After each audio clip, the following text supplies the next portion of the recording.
Hey everybody, welcome to bonus content. I am Alex. Brant Range is here. I am here. Scott and Nabishin are here. And we're back to it. Back to normal podcasts. It's been a minute. Yup. Well, send them home. Hi, Brant. Hey, How are you doing, buddy? I'm great. I've been down here for a couple days. We've gotten a lot done. Yeah, like I feel like normally you are, like before when we did IP on Saturdays, you were here through Saturday and left on Sunday, right? Sure, yeah. So like, no, it's not the first time. The last night we have together is the podcast night, but there was that window where you came down and we did the podcast on Friday. We still hung out on Saturday, and then you left on Sunday. Yeah, I mean, it all depends. But we've done a significant amount of things. Well, yeah, because I came down here because I'm on vacation this week, or I was on vacation this week, and through Tuesday, technically. It's my first day back in the office. This is my holiday break. So we weren't relegated to just the weekends. I came down on a Wednesday. So it's been good. I like hanging out. I do my my once a equinox visit. Or actually, it's the Solstice. It's once a solstice is what I meant to say. Yeah, It's okay. I messed that up actually twice this week. But yes, it is my solstice appearance. I hope it's not a train wreck. It won't be. It never is. Everybody here loves you. You've now met Nabishin. I have met Nabishin. This is my guy. I had a hamburger with him. It was great. Awesome. Yeah. That's what I'm talking about. We had fancy dinner. We went to my favorite restaurant on Wednesday. It's true. Which I've not been to in almost 3 years. And it was So that much your favorite, right? well, it's an expensive place, right? Sure. The last time I went was with Greg Miller. I thought so. He only takes celebrities there. Apparently, I only take people who are there to wine and dine me just for the later evening. It's true. Brant, you are verified on Twitter. I am. I have almost 800 followers, I think, something like that. Almost 700. It's been a minute. And they know it's you for sure. That's true. You know what? I don't think there are any people trying to beat me. I think this was like safeguarding against a problem that was not happening. Well, just in case. You're professional. You looked at me when I said you were verified on on Twitter, and you said, "I'm a professional journalist, Alex." It is true, though. You are. That's why I got verified, because I work for Business Insider. We changed the name of the corporation is now Insider Inc. Yeah. And Business Insider is a sub-brand, and then Insider is a sub-brand. But yes. What was the main brand? Business Insider. Okay. Because it started a decade ago, and then we started Insider a couple of years ago, and now we're just Insider Inc. because we cover more than just business. Yeah, because now you can have like Food Insider, Anime Insider. I mean, we have, in terms of Insider, like the videos that you'll see on Facebook and Instagram and stuff, we have like Insider Cheese. For all of those, in a very literal sense, hot cheese videos. Yeah. Shout out to Raclette Cheese. A lot of people like videos. I thought you were just dipping shit in cider. No, this is me. I mean, that's not what I do. I mean, occasionally I'm in the videos. I told my friends who do those Insider things regularly. Cheese. Yeah, my Insider Cheese friends. I said I want to be a personal work goal that has nothing to do with my section is I want to be in 5 Insider videos this year. But I don't even need to be like prominent. I just want to be like unnamed person in back number 2. So it could be like, yeah, there's Brent. Featuring the range. Exactly. Just a little bit of range just in the periphery. Yeah. Eating some cheese. Exactly. Or doing whatever. Because they do a bunch of funky stuff. I was in 2 videos last year. I was with the pizza necklace, which is a necklace that you can store your pizza in. Oh, I've heard of this. Yeah, no, I was the first shot in that one. So there is a lot. There were people who came up to me at Croatian gatherings who do not know English, who like pantomimed a pizza slice around the neck and like pointed at me. So it's like my Smells Like Teen Spirit. Like I write all these articles and I do all this stuff, but it's like, no, you're the pizza boy now. You're the pizza boy. And then I did there was a restaurant shoot that happened after work, because these things happen because my friends do this as their primary job. They do shoots all day. But this one happened to be after work, after work hours rather, so I could do it. I did a shot of whiskey through, you know how people do like ice luges and bone marrow. So we ate the hardcore, man. we ate the bone marrow with all this stuff, and then with just the bone, you do the luge. So it picks up some of the umami from the saltiness of the I bet the pork. whiskey tastes real good. And it was some sort of they opened this bottle and it was 75-year-old aged kind of something or other, and it went down very smooth, both down down the bone and down the gullet. So those were the two things I did last year. This year I'd like to do some more stuff with them, because that's a whole lot of fun. Again, it's never going to be my primary job, but the benefit of knowing people in different parts of the company is that if they're doing something cool and can accommodate another person, and I have the time and energy and interest, I can sometimes be like, I will do that. Please cover me in bees. Take me to the bone sluice. Exactly. And that was fun. I didn't know I wanted to have. Bone sluice is ready. Yeah, exactly. So yeah, hashtag 20 great teen is going to be great. Hopefully. Yeah.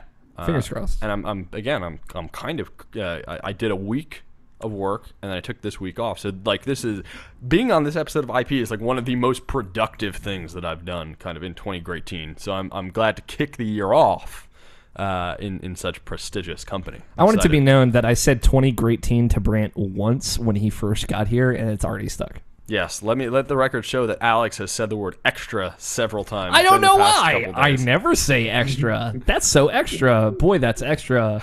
That fridge that says Smeg is so extra.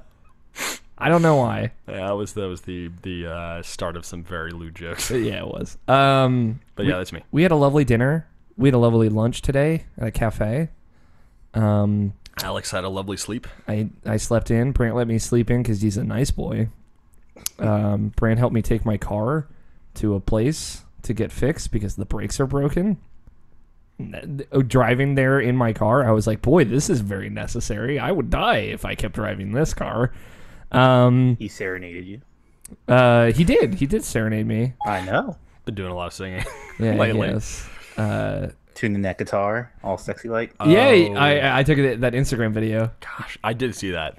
He only saw it right at the end when he looks up. I know. He did not know I was taking that video. No, it's just I wonder if he's checking his engagements. Alex has been checking his engagements a lot. That's not true. He's been plugged in, fam. It's we have 2 new contributors on IP, and it's they took, because I finished everything Game of the Year stuff Wednesday in preparation for you to get here. Right. And I'm all right, I'm going to take the weekend off. I'll be back in business on Monday. Take a long weekend, hang out with my boy. And it's just I got this great idea. And I'm super ecstatic about them. But, I got to keep up with them. That's all. I'm not checking engagements. I don't have a prior engagement. It's just every 5 minutes he just sent off a tweet and he got worried about getting ratioed. I'm checking my favorites. How many engagements do I have? Oh, look, no notifications. No, you probably turned him off now. He's on Favestar. That's his homepage. Favestar. He wants to see who Favestarrunner.com. Yeah, how many people have followed him and unfollowed him or whatever. Exactly. No, stop. You can make me look bad. No, every time I look, he checks his phone pretty regularly. I've been checking it a lot this week. A trough of notifications. Yeah, and it's usually the Brocy DM thread that we have. Oh, look, TweetDeck crashed. Thanks. I'm not surprised. Yeah, no, that's how engaged he is. That these apps can't keep up with how many people are faving and tweeting and liking and subscribing. It's the Brocy DM thread about how Tyler moved to Georgia and things, and Decatur, Atlanta, whatever, Y'all know what I mean. Y'all know what the kids are up to. Yeah, but enough about our shenanigans. I want to hear about people who really matter. Yeah, like Scott Guthier. What'd you get up to? You're done with Game of the Year. Yep. You had all of your files up in a timely manner, and I definitely did not message you every 2 hours to the point where Nobishin was like, "Have you checked to see if he's just okay?" So about that. Yeah. Were you sleeping? Are you sleeping all right, buddy? So basically, last Tuesday. This past Tuesday? This past Tuesday. Not this past Tuesday. The one before this past Tuesday. I was snowboarding. Mm-hmm. And I fell forward. Okay. and slammed my arm into my chest real hard. No, that's bad. And it feels like it's as bad as much damage as one could do before they fractured their ribs. okay, I was about to say you cracked some ribs, didn't you? So a lot of It bruising. feels as much damage as it could do before that happened. Okay. So basically, it's every time I would go to lay down, that was it. It hurt to get up, so I wouldn't do it. All right. So that was a lot of sleeping these past couple of weeks. Okay. Because it only recently does it not affect me when I get up anymore. Wait, weeks? This happened before? This happened before the Game of the Year show. Oh. You didn't say anything. Well, yeah, we were doing the Game of the Year show. Don't bonus content. What did you do? You just like looked at a bunch of Michael Phelps memes and decided like I must soldier on? You could tell your friends when you're hurt. I'm sorry, Scott. I didn't know. And now you got old man O'Neill on your ass trying to tell you about Game of the Year content. You're like, man, I may have punctured a lung. I'm not going to mention it though. Scott See, just it is said funny that you mentioned that. you texted us and saying I've just been sleeping a lot, and I was like, okay. I did tell you that we get to it on bonus content. Okay, you did. You did say you'd get to something. I didn't think it would be like injury. Anyway, funny thing you mentioned punctured lung, because it did feel Here it comes. for a couple of days that I was waterlogged in there. Oh, good. Yeah, that's fun. Are you sure you didn't puncture a lung? Did I have to fucking stick a fucking pen into your throat? That's Trust not how me, you I do that. checked. I checked in the most dangerous way Oh, good. by pressing on it pretty hard, Oh, good. and I'm fine. That's not how you do things. This isn't Castaway. You can just see a doctor. You're right. It isn't Castaway. You befriend any beach balls while you're writhing in pain, thinking like, man, my friends could help me through this, but I think I'm just gonna soldier on. Are you doing better now? Oh, absolutely. Okay, good. I'm glad you're feeling better, Scott. Like, the only time I can feel it is when I'm laughing real hard. Good. Stop with your yucks, Brant. Just saying, this is the guy who's gonna send you his funeral invitation like 6 months late. Like, sorry to bother you, but I've been dead for a while. Scott hasn't been on the podcast recently. The will itself is, hey, make sure that everybody gets their funeral invitation. I forgot to label them or write them. They probably won't find out. Yeah, it's true. That's so upsetting. I mean, that's true of me too. Like, who would tell you guys? Ethan? He'd fucking forget. You know that's true too, not Michelle. I mean, Alex, you'd probably live tweet yours for IP. Yeah, that's right.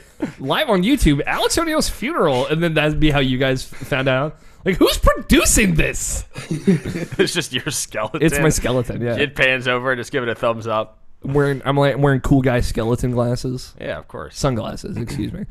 Navashin, how was your time? Please don't tell me you're suffering from an unknown illness that you didn't tell anyone about. No, I'm good. My illness is over as far as the flu.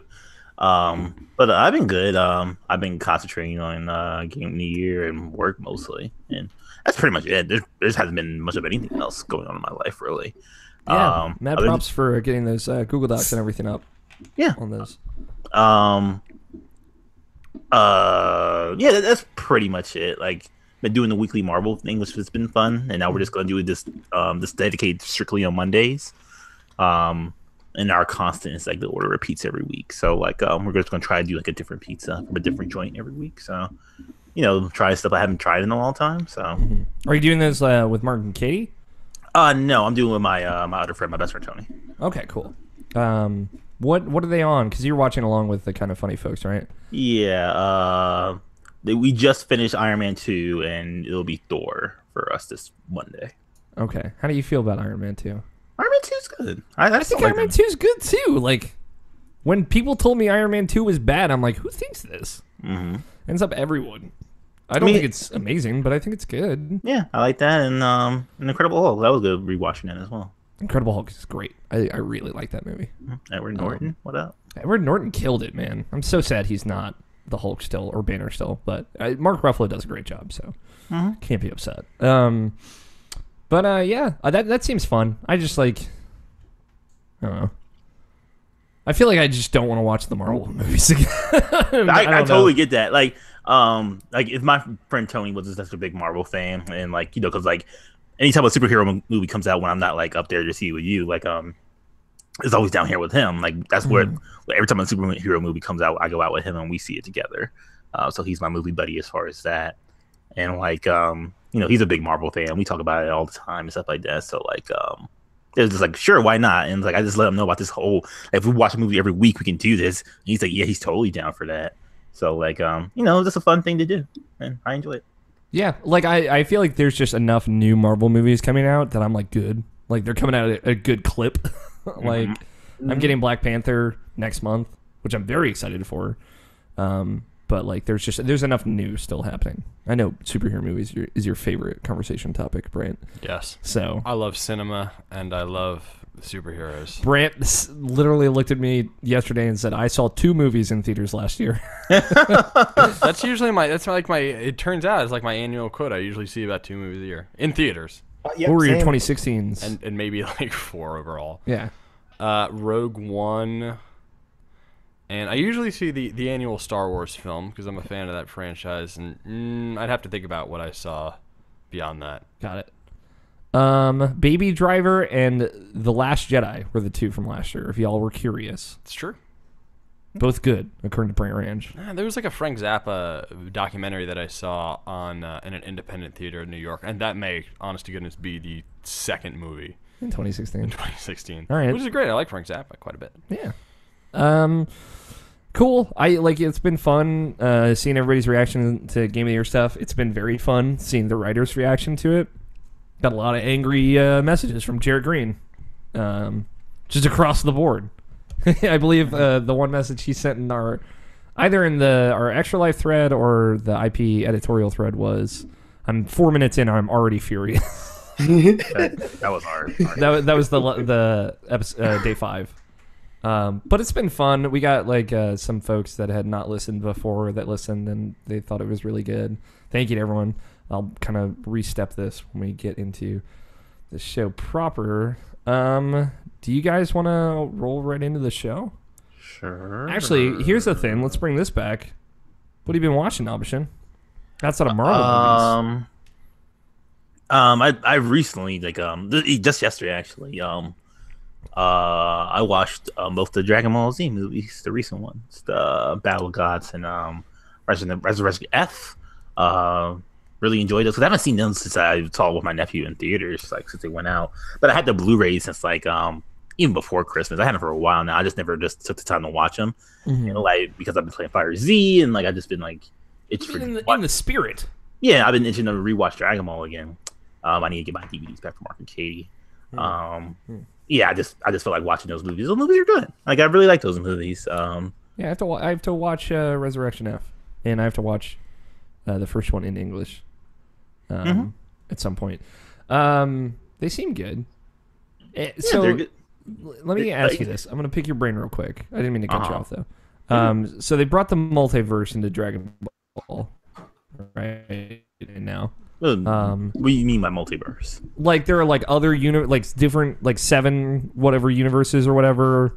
There are Saiyans from one of the other universes and they're hanging out. Sure, that's like a thing. Yeah, like I just don't want people to get confused. Like just not to go Bizarro Goku or something like that. No.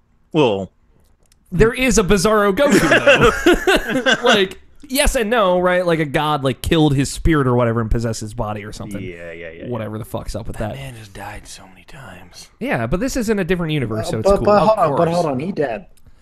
Did Goku Black eat it? I'm sure he did at some point. Oh yeah, he's on. Okay, Yeah, he dead. okay, He is the deadest dead one could possibly be. that's good. So I've heard. Yeah. He seemed like a good villain though. What's more dangerous than yourself? Yeah, come on, don't bring my anxieties from the real world into my anime. Um, I've been watching, actually, I watched the first 2 seasons of Dragon Ball Super. Okay. somewhat recently. Okay. I just found out that they're on the Funimation app They are. in English. And I'm like, oh, fuck. I've been waiting for this. I should do this. That Dragon Ball Super is a series, in my opinion, that is very self-aware. So it's like Dragon Ball made by people who understand the place that Dragon Ball, the franchise, has in the universe. So Master Roshi is Super Roshi. He doesn't hide what he's all about. There's a lot of there's fan service front, left, and center, and not just like in the typical like quote unquote fan service area. Although there's plenty of that kind of nonsense. It's like Dragon Ball Z or Dragon Ball like amped up. It's self-aware in a way that the franchise hasn't been before because they didn't have the foresight of how big of a cultural impact they were making at the time. Got it. So through that lens, it was kind of a blast. But I'm just rolling my eyes, being like, this is a Dragon Ball. This is some Dragon Ball Z type shit right here. Yeah, exactly. Okay. This is exactly what this is. Okay. Do you concur, Navashin? No.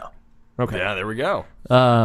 My question, real quick, and then we can loop back around to that. Okay. Is Frieza Gold dude from another universe? No. No. Well, No, that's Frieza. That's just regular old Frieza? Frieza's yeah. as far as Frieza's always been.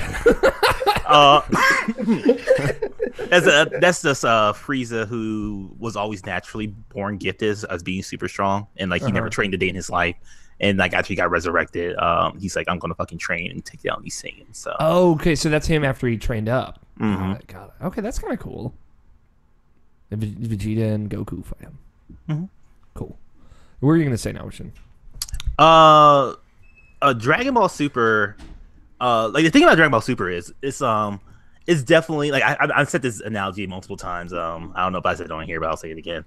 Like it's the like hello fellow teens, like that meme that was like hello fellow teens, where it's like Steve Buscemi like really old and like inside like a high school or something like that. That is basically that for like anime, and because it's like That's awesome.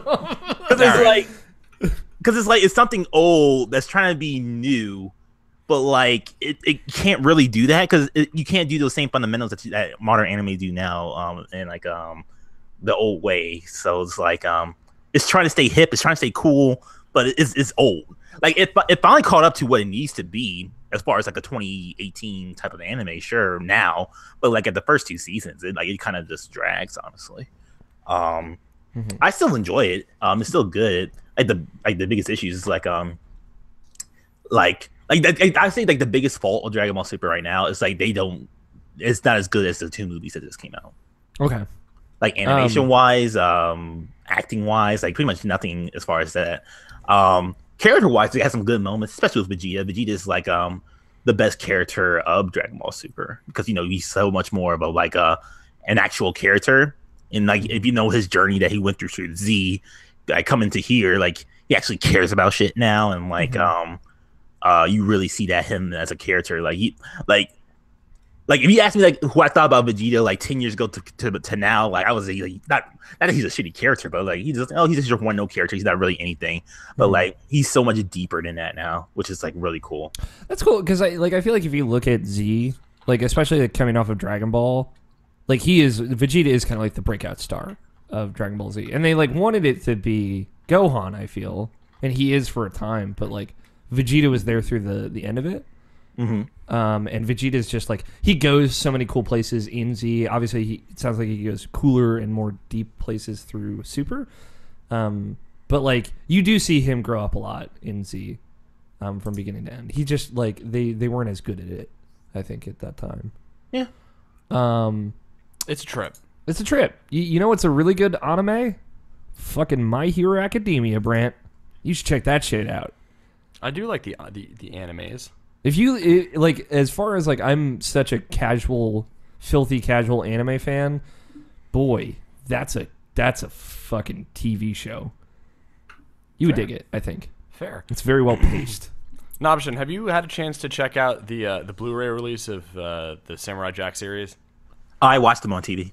Okay, I mean, I saw season 5 because they just put out a box set, or they put out a box set last year of all 5 seasons. And the first 4 were remastered in HD and all that other stuff. And I'm considering picking that up. I didn't know if you had seen it. I would recommend it, but like It's a great series. I mean, I love. oh that. yeah, like if you love the series from what it used to be, like season 5 is just that, just put into modern times, and like Sure. for better and for worse, because like Samurai Jack takes its time. It shows like great vistas for like 5 minutes or something like that, where it's like like for a 20-minute like cartoon show, like that's like crazy just to like look at a vista for like 5 minutes and like just take your time and have like no dialogue for like almost the entire episode. Right. But that's Samurai Jack though, and that's what Samurai Jack is good at. And like though they bring more mature tones in the newest season, with blood and like all the mental stuff that Jack goes through, it's still Samurai Jack at its essence. That's what makes it good. So if you like Samurai Jack in the past, it is Samurai Jack again. I wouldn't say it evolves from that, but like it still is good for what it used to be. Just got to get back. Yeah, we had a good conversation about it on our Give Me the Year show, actually, on day one. Scott, you been watching anything good lately?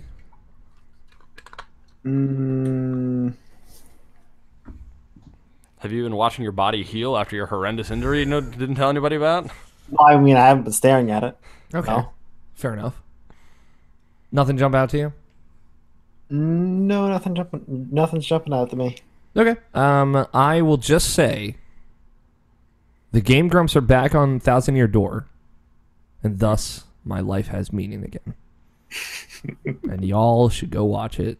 I only watched 2 episodes because I'm trying to like let it stack up. Get some that so like I'm having like a bad day. I just sit down and watch 2 hours of fucking Thousand Year Door. But god damn, that's a good series. Game Grumps bringing us joy since the year 2014. That's it. Let's do a podcast. What are you watching? I mean, have you been watching anything good? No, We've been together. I've been watching So- anything good. You've been watching me in my brain unfurl. Yeah. No. Okay. So 2 recommendations of things to watch. Shoot. One is it's a British series. The first season. So there's like only 8 episodes a season or series, and they're all on Netflix. It's called Lovesick. It's very good.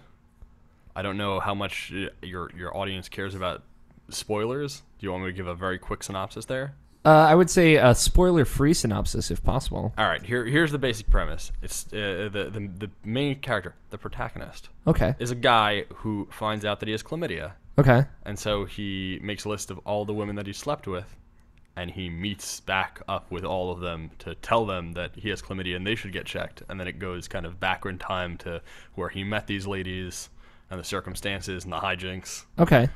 It's very entertaining. Love Sick. I get it. Lovesick, yes. Okay. The first season aired under the working title Scrotal Recall.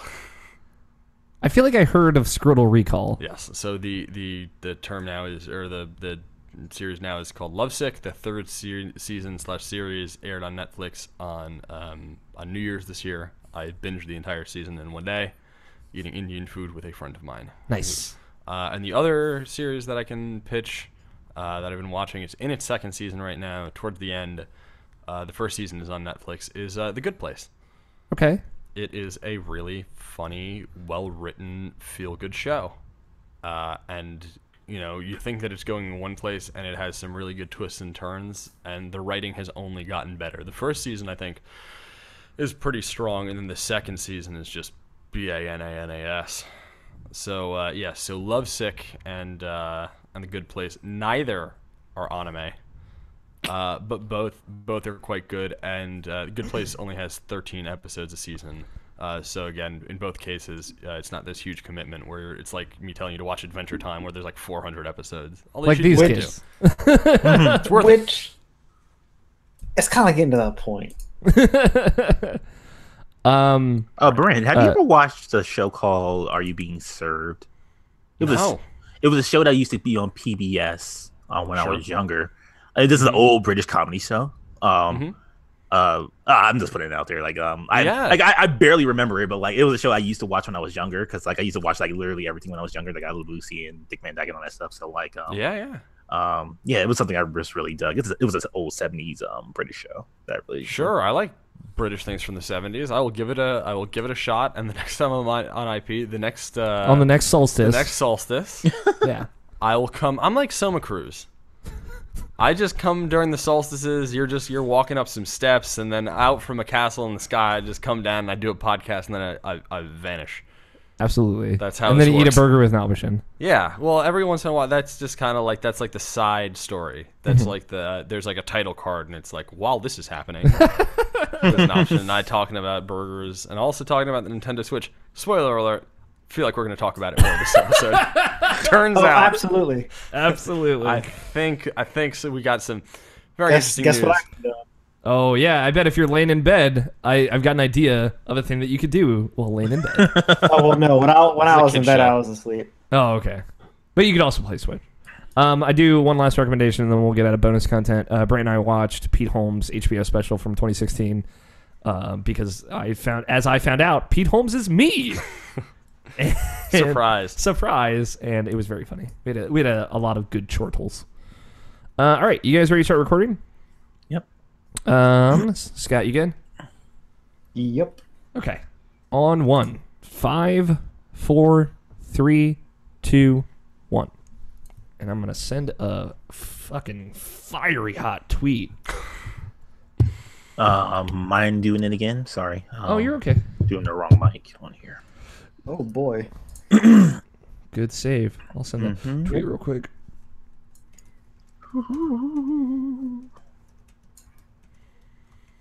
Although, if I have one critique, you got to worry Alex a little more before you say we got to restart. Please don't. My heart can only take so much. I made my mom special brownies last night, and that makes them sound more special. It's like a secret family recipe special. Yeah, what's with you and your family's secrets? Like, why did your family My not mom let to share literally anything? told me I am never allowed to tell anyone that recipe. I had to like Men in Black wipe a Brant's mind afterwards. Yeah, I don't know. I just tasted them. They're quite good. They're very good though. Spoilers, they're very rich. Is that your family thing now? Like, It's my mom's recipe. She made it herself. But I mean, like, I thought your aunt had like a secret recipe. My aunt does have it's less. She was less secretive about it. Okay, I'm just that is thinking, a like- recipe that she got from her mother. Okay. Your great aunt. My great great aunt, because my aunt Bon is my great aunt. Okay. I just call her Aunt Bon. And I inherited that, and I told my mom, like, I've inherited one secret family recipe, I can inherit another, and she gave it to me, and it was close to perfect too. I was really impressed how close I got. Give me a sec. Nice tweeting. Gotta get those engagements. 5-star.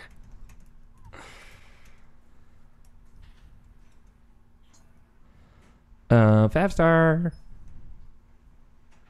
There he is. Oh, okay, don't send it. That's fine. Tweet that. You do you. All right, on 1, 5, 4, 3, 2, 1. All good? Yep. Hell yeah. Should be good. Let me use the bathroom and then I'll be ready to start. Okay. Do you have any secret family recipes, Scott? They are all seafood. Oh, okay. I guess that makes sense with where your dad works. Mm-hmm. It makes even more sense when you know that my dad used to be SpongeBob. Yes. Literally. Quite literally. Yeah. How, like, what? Didn't you say that on the show before? I don't think you said it on the show before. Okay, I know you've told me. So in case we haven't said it on the show before, so everything that SpongeBob does, Krusty Krab, Chum Bucket, that's all 100% true. Yeah. Everything. All of it. The secret formulas, people trying to not only hire the workers, but trying to get other people's secret formulas, 100% true. What was can you say the name of the restaurant that your dad worked at? I cannot remember it. Okay. Do you Pass remember by the it name? sometimes. Do you remember the name of the rival restaurant? I do not. We Man. drive by both places sometimes every time. Well, not every time we go back up, but sometimes when we go back up to visit our grandparents and whatnot, we drive by some places several times. Mm-hmm. What was? Do Place you to it remember then. the food that was the formula was secreted to? Uh, Was it a burger or something else? There's some for crab cakes. There's some for shrimp. There's some for salmon. That's cool. It's when I say secret recipes for seafood, it's all over the place. That's cool. We should go there sometime. We should make an IP voyage to this restaurant and have this secret food that your dad knows the secret recipe to. Or Well, it's his dad tied to make the 'em. person more so than the restaurant. Okay. Your dad could fucking cook it up like it's yesterday? Basically, yeah. That's cool.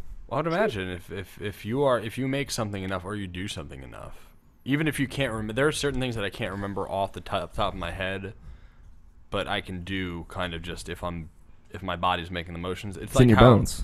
Yeah, it's like how some people, and I have this too, have trouble saying the Pledge of Allegiance if they're not standing up with like their hand over their heart. Yep.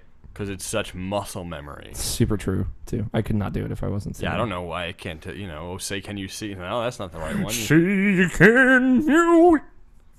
Yeah, exactly. I wanted to serenade you for a little bit, too. Serenade water. All right, let's start the show. Sure.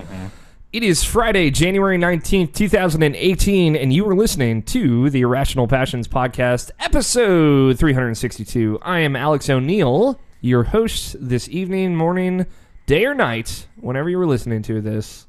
And joining me this week is Scott Guthier, Hello. Brian Nabashin Jackson. Sure, why not? I am just a token black guy. I'm just with a smile, stay out of the conversation, just say things like, damn, shit, and that is whack. That's it. And joining us this week for the solstice of my heart and yours, Brant Range. I can't follow that up. You never can. No. Maybe no. I should start introducing the guests before Nabashin. No. This is right. Yeah, that's true. Always got to put you on blast. Welcome back to the show, Brant. Thank you very much. Thanks for having me. For folks who don't know, Brant, the insider man himself, he's on the inside from BusinessInsider.com. Yeah. The clicks. I'm trying to get you the clicks. Yeah, thank you. Yes. InsiderPicks.com if you want to take a look at the work that my section does. Okay. And a beautiful, beautiful man. Thank you very much. Alex has hosted me yet again, even after the last times. He still has opened his home up to me, and I try not to strain that friendship, so I do it twice a year. Yeah. Trust me, you're not the one straining this friendship, Brent. We all know that. Welcome back to a regular episode of Irrational Passions Podcast. We've had a lot of stuff happening, a lot of podcasts going up in their RSS feeds. Our Rochester feeds, our RSS feeds. We had our 360, took a twist on them, take them to our top 10s, our personal top 10s. We had the 5-part 361 Game of the Year show that people seem to have liked. We'll loop back around to that in a second. We also had all of our 10 games, 10 conversations, roundtable conversations that people seem to really like. I was a big fan of those. I don't know if you went and listened to any of those, Nabashin. A couple. But I feel like those went very well. And thank you everyone for listening, reading, or tuning into any of our Game of the Year content. I was a big fan of it. Me and the writing team just had a meeting about how it went and things we could do better next time, things that we liked from this time, and kind of some of the stuff that we're working on going forward, and things that we're doing. We got some plans. Things are cooking. And if you've been checking IrrationalPassions.com, which you should, because there's also written top 10s from myself, Jarrett Green, Logan Wilkinson, and George Cruz. We have 2 new contributors, Mike Burgess, who is acting as a producer. He helped produce some of those roundtable conversation podcasts that you heard. He wrote up his top 10 games of 2017 as kind of like an intro piece for his contributions to the website. And Scott White, who is a writer. He's written for other websites. He's podcasted for other websites in the past. And he is joining us as a contributor, written contributor. So welcome to those 2 folks. Excited. They got some stuff planned. Mike Burgess, he's like off the hook already. Like I can't even keep that boy tethered. He's going to be doing tomorrow, as of recording this, Saturday, if you're listening to the archive of this, or the audio version. He's doing a Monster Hunter World stream of the beta.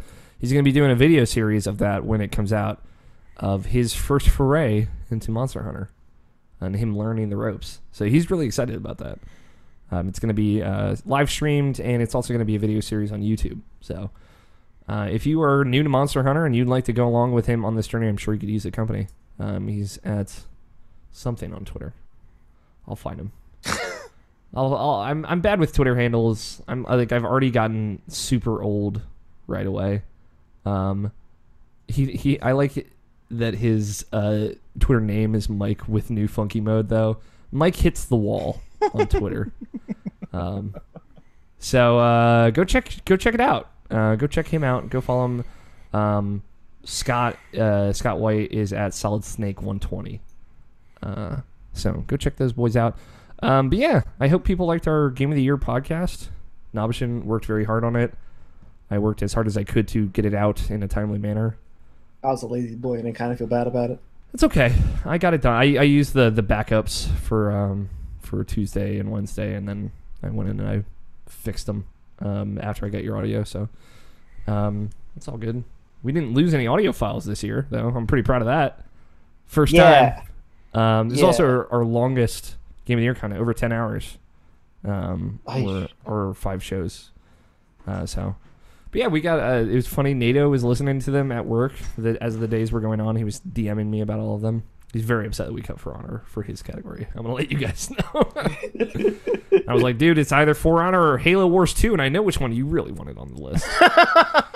And then he said, don't tell anyone, but I've never played Halo Wars 1 or 2. And I'm like, I'm gonna tell everyone. And here I am telling everyone. So, yeah. Go check out Divinity Original Sin 2. How do you feel about it, Nobshin? You've been listening to it again, right? Yeah, I have. I feel good about it. I really enjoyed it. A lot of feedback from people saying they enjoyed it. Made me feel good. So I feel good about it. Yeah, we had fun categories too. Good conversations. Go listen to it if you've missed it. We won't spoil it for you. What we kind of ultimately ended on. I feel like it's not a huge surprise, but maybe there are twists and turns along the way. And I will be writing something kind of representing the site's feelings on our Game of the Year next week, or this week that you're listening to this. So check that out. As per tradition. I didn't do it for Overwatch, but I did a big thing for my video about Overwatch. So that kind of filled in that gap, in my opinion. So that's all I got. Let's talk about some video games. All right. I forgot to write down my video games, but Bran, I'd like you to talk about video games. You don't play video games anymore, but I'd like to know what video games you've been playing. No, they're great. I've been playing more video games recently than in years past because of a little console. Here we go. We call it Nintendo Switch. I feel like have you been able to preach the good word of the Nintendo Switch on the show before? Oh my goodness. It was out. I was out the last time I was on, maybe. I don't think you had one though the last time you were on. No, he got a day one. I got a day one. I was just talking about Breath of the Wild because that's the only game. That is the only game that I owned on that console. That wasn't. That definitely wasn't. From March until the day that Super Mario Odyssey came out. I played a lot of demos, but I didn't like. I have to be in a very specific mode and mood to do the gaming thing. And Breath of the Wild really took my breath away. Anyway, there it is. Yeah, but I played a lot of Super Mario Odyssey.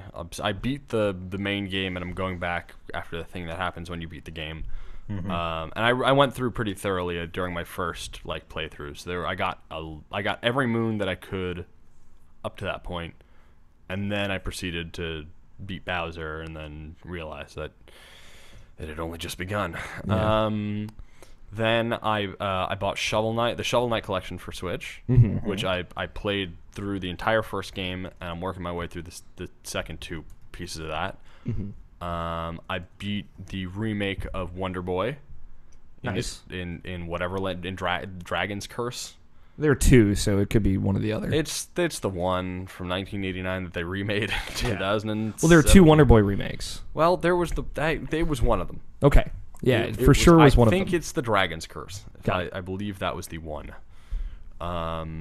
Then I bought Stardew Valley, which I'm like 6 hours into. I never played that game before. I was legitimately just waiting for it to come onto Switch. That is a game. It's funny, Brant, I was showing, because I've also been playing Stardew Valley on Switch, I was showing Brant my farm. He's like, boy, I've been playing this game wrong. I've been taking my sweet time. Just take your sweet time with it, dude. I feel like it's a game that you can just, I'm going to play it one way, and I'm going to play it different ways, because it's one of those games. You can suckle on that game.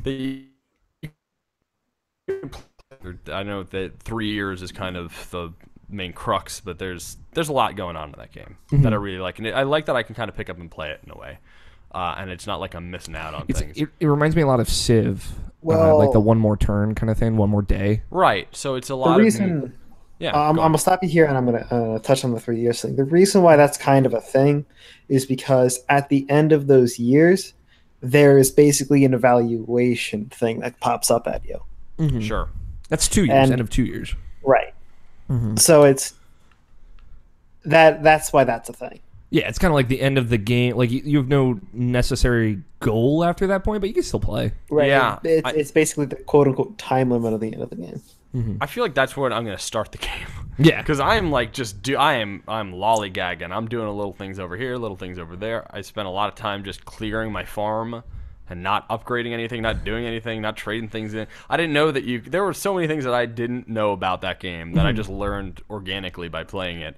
And so that's kind of like a fun thing where I can put 15 or 20 or 30 minutes into a game, or I could easily just sit there on the couch if I'm playing for like 2 or 3 hours. yeah. And what's cool is like I think it's not necessarily year 3 that you're gonna start the game. I feel like year 2 you're gonna come out with like a strat. You'll probably have your farm cleared by then. Oh yeah, the farm is cleared now. I'm just kind of like Have a couple of buildings maybe. yeah. I mean, I'm effectively just playing it in like a chilled out way, Yeah. where I'm like following my whims. Where it's like I'm not, even if the game grades me and says like you are an abject failure as a farmer. Like I knew that before I started the game. So it's not news to me. Bran ain't a farmer. It's not like I don't have a cow waiting. Just in my small New York apartment, just like waiting, like I'm gonna milk this thing like it's 1-2 switch because I'm Stardew Valley boy. So there's nothing that the game can tell me that I don't already know. In fact, if it tells me I'm a farmer, I'd be surprised. Fair enough. No, I mean like that's the thing. If you're trying to play it organically and not like look stuff up while you're playing it, which is a fun way to play that. Right. That's how I did it the first time. Then like yeah, you'll know a lot come like the next cycle around the years, and Right. you'll feel a lot better about it. Yeah, so I think I'm not playing like the Stardew Valley metagame where I'm trying to like Tony and Scott did. hey, I'm trying to give these things to these people, and I'm trying to figure out the secret language, and I'm redoing the rec center while I got a lot of rutabagas going on. I'm just like I do have a lot of rutabagas going on. I'm gonna let y'all know. sometimes I just spend like 6 days just going into the cave and like getting bits of copper so I can smelt them into the Copper bars. into the bars so I can upgrade my my hose. Hell yeah, upgrade those hoes. And all sorts of that stuff. And it's like again, like I'm not playing the game to win the game. I'm just playing because it makes me happy to like do these things that I find kind of interesting. Good man. Chase your bliss. Yeah, so I got that because I bought up a whole bunch of games around the holiday season as a little reward to myself because the holiday season is the busy time for my section. Mm-hmm. I bought Versus Super Mario Brothers because there's no virtual console, but that doesn't stop me from buying a version of the original Mario Brothers for a Nintendo console. It hasn't stopped me over the past 26, almost 27 years. It will not stop me over the next 26, 27 years. Mm-hmm. That game is difficult. What's the versus part of that? So the Versus, so it's the version of the Super Mario Brothers that ended up in arcades, and it's a mix of Super Mario Brothers and Super Mario Brothers: The Lost levels, Okay. plus some extra stuff kind of thrown in there. So the furthest that you can warp, because in the original game you can warp to World 8 if you know what you're doing. In this game you can only warp to World 6, and I'm just playing it straight through. Man, it's a trip. Like, it's hard as nails, because the whole entire point was that you can play Super Mario Brothers at home and be really good at it, but if you play it in the arcade, it wants to eat your quarters. So there are all sorts of, it's just a more difficult version / remix. And A, it's really good, and I appreciate playing it. And B, when they release Super Mario Brothers and Super Mario Brothers: The Lost Levels on whatever the virtual console is called, I will buy both of them as well. So Nintendo's just double dipping me. So I bought all of those, and then I was thinking about buying Blossom Toes. Tails. Blossom Toes is a great British band from 1967. I'm just confusing things in my head. Anyway, so Blossom Tales. But I decided, because at the time where I was buying these games, Mario vs. Rabbids was on sale. So I picked that up. I have not played it yet, but I'm very excited to see what the hubbub is all about. Because I have not played XCOM, but I've heard it's quite like it. Okay. But I've heard that it's just a fun game overall, and I do like the idea of something a little bit more challenging. Nice. So yeah, for once I can be like, I am playing the video games. Also, on my commute, I'm playing Alto's Adventure. So big ups to the developers of that game. Very fun. Alto's Adventure, is that Alto's Adventure. It's an infinite runner, but you're on a snowboard. Cool. It's on iOS, I assume. It is an iOS game. I think it might also be on Android. Okay. Yeah, I like for me, I've been playing a lot of Stardew Valley as well. I'm like 60 hours into that on Switch now. Like 4.5. It is so easy to play on that console, though. Yeah, it's really. So we talked about this briefly, like in asides outside of the Game of the Year stuff that we were recording. But yeah, I got like a whole bunch of stuff on Switch. Stardew Valley being one of them, and I didn't expect to get as into Stardew Valley as I ended up getting. Like I said, I'm 60 hours in. I'm like in fall of year 2, which I only ever got to summer of year 2 before. I've now finished the community center, which I'd never done in my first playthrough of it on PS4. I played like 78 hours of it. I have all my Iridium tools, which I'd never done. I never even gotten a single Iridium tool. I have like over 500,000 gold. I'm just sitting on it at this point. And like, I don't need money really for anything else anymore. I guess I could upgrade my house to the final level. In the game. Upgrade your final house. Get them decorations going. Ooh, true. Build a useless, but you'll still use it because why not? Barns and chicken coops. Upgrade those all the way. Okay. Date Melissa. I married Abigail this time around. I didn't marry Leah. I didn't know their names. It's okay. Spell out your name in silos. Ooh, that's a good one, Scott. But like downwise. So yeah, I'm like rolling in money. Everybody loves me. Like I've got hearts for days with all these people. I got a couple of people maxed out. I got married to Abigail. I just did that like last night. I'm just like having a great time. Like Stardew Valley's a great game. Apparently they've added a couple of little things. Multiplayer mode is coming at some point. Yeah. The developer tweeted out an image. Yeah, it's like it's in beta on PC, I believe, to some extent. Yeah, but it doesn't matter because it's not on Switch. It'll be first on Switch, like it'll be console exclusive to Switch for some limited amount of time. To me, and I have different consoles. I have the PC. Yeah, and I have the Switch. If it's not on, and I have a 3DS and a PS4. I sold my PS4 to get a knife. It's a long story. Okay.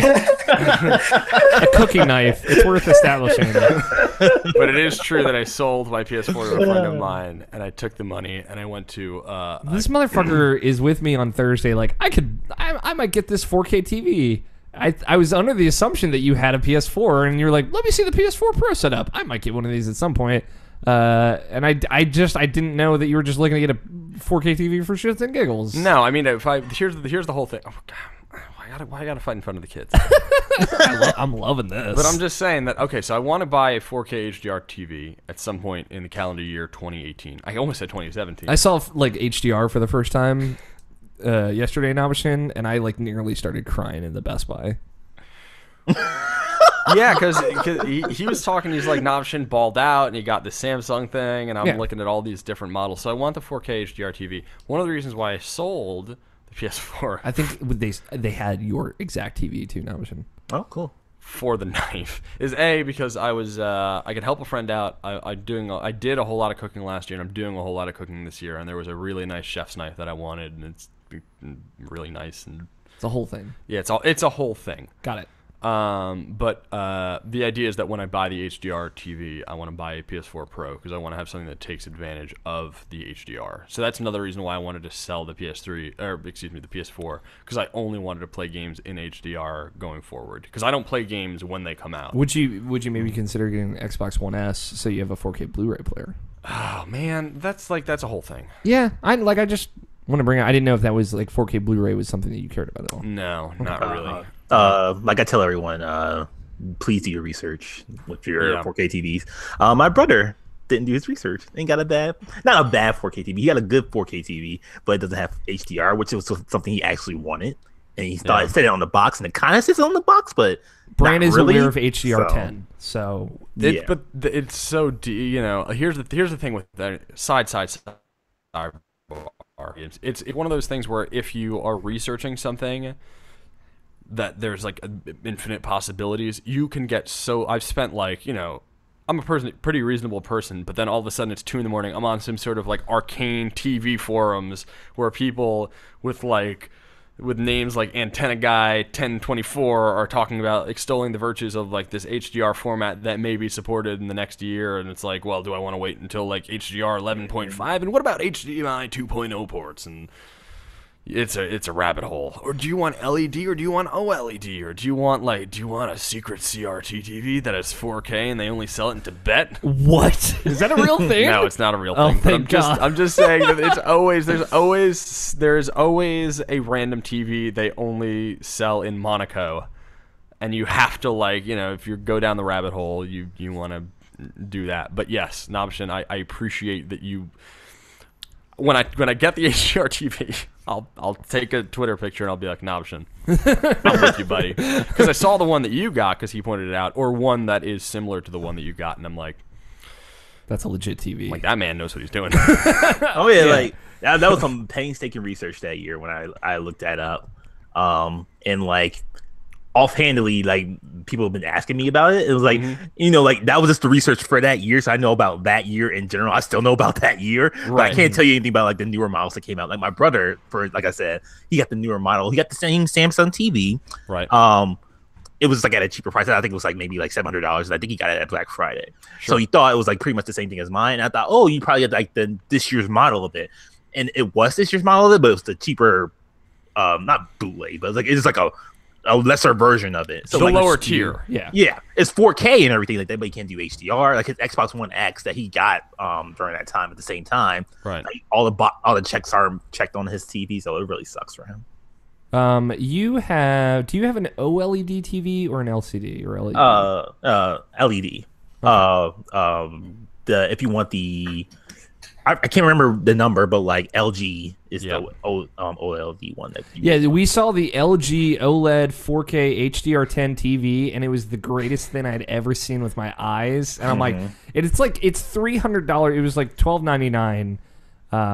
Yeah, that's it's $300 more than the HDR10 LED or LCD ones, and I'm like, I'm just gonna save the $300 and get this one because this is fucking crazy. It's fucking paper thin. It's unbelievable. Yep. And they're getting less expensive. Yeah, like that's the cool thing is that they're starting to become, HDR and even HDR10 is getting adopted by brands that put out TVs that don't have a lot of whiz bang features but give you really good bang for your buck because it's a couple years ago to get an HDR TV, it took a real big investment, and now people who made that big investment got kind of burned because it was one of those like format war situations where they didn't know which HDR standard people were going to adopt. Yeah.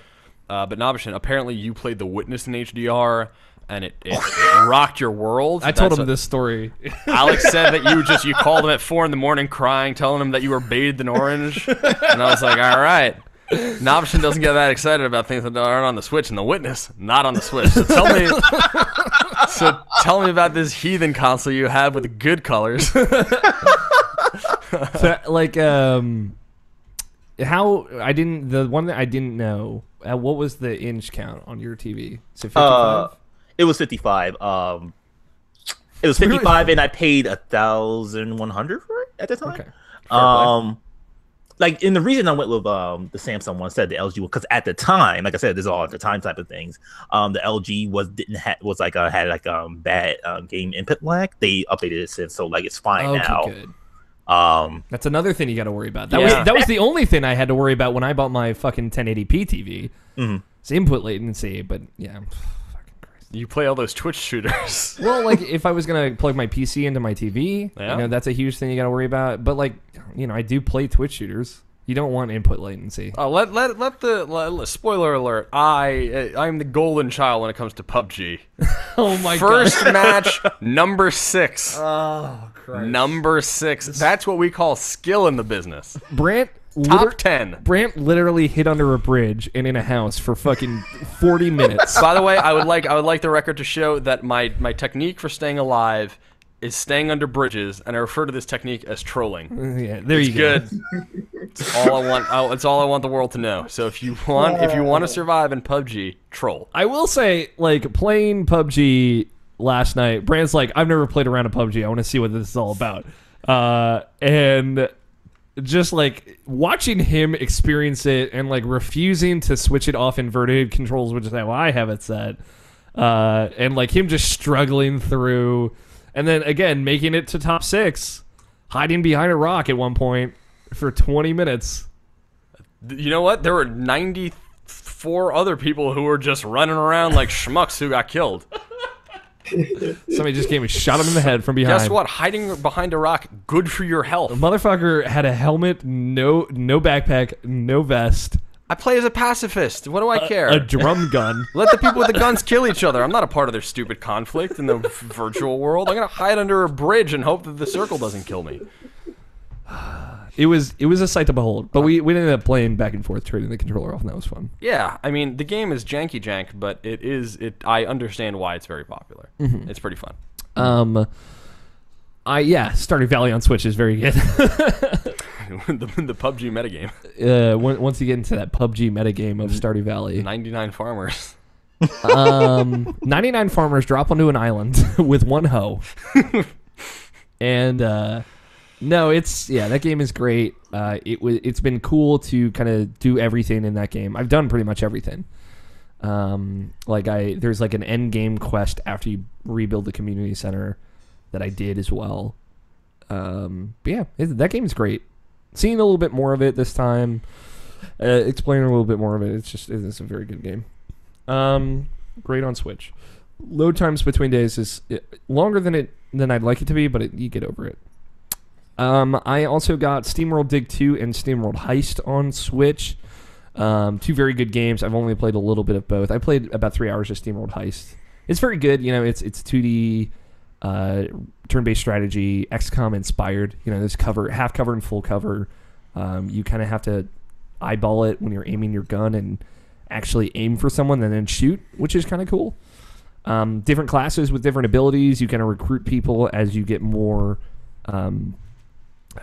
notoriety in the little piece of the galaxy that you're kind of floating around. And you're a space pirate crew. There's a good sound to that game. It's good vibes.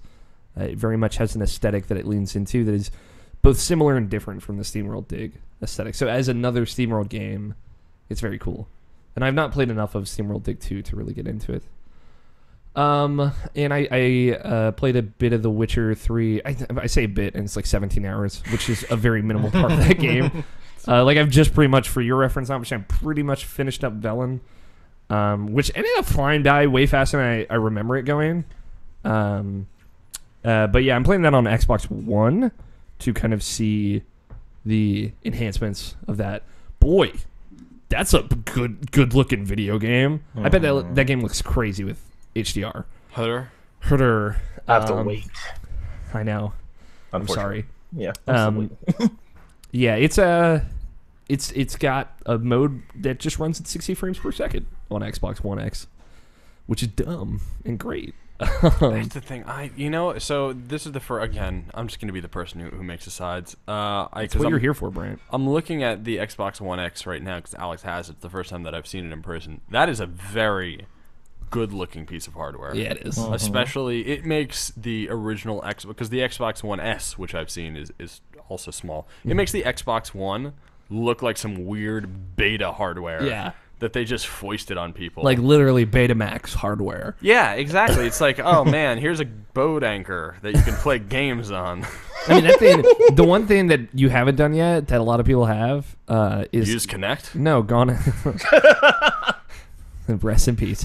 Is gone and lifted it to see how heavy it is. Do you want to go do it? Yeah, all right. It's really dense. All right, I'm gonna go over. Do it, man. Everyone's got to do it. It's like licking a Switch cartridge. Yeah, this is the new Switch cartridge licking that everybody's gotta jokingly try. Might be stuck to that shelf a little bit.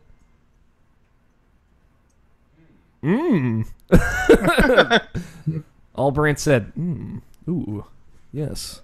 Muchos. It's a dense machine. It feels solid. You've got one too, Notion. Yeah, I didn't have to make it out of borium. What do you think?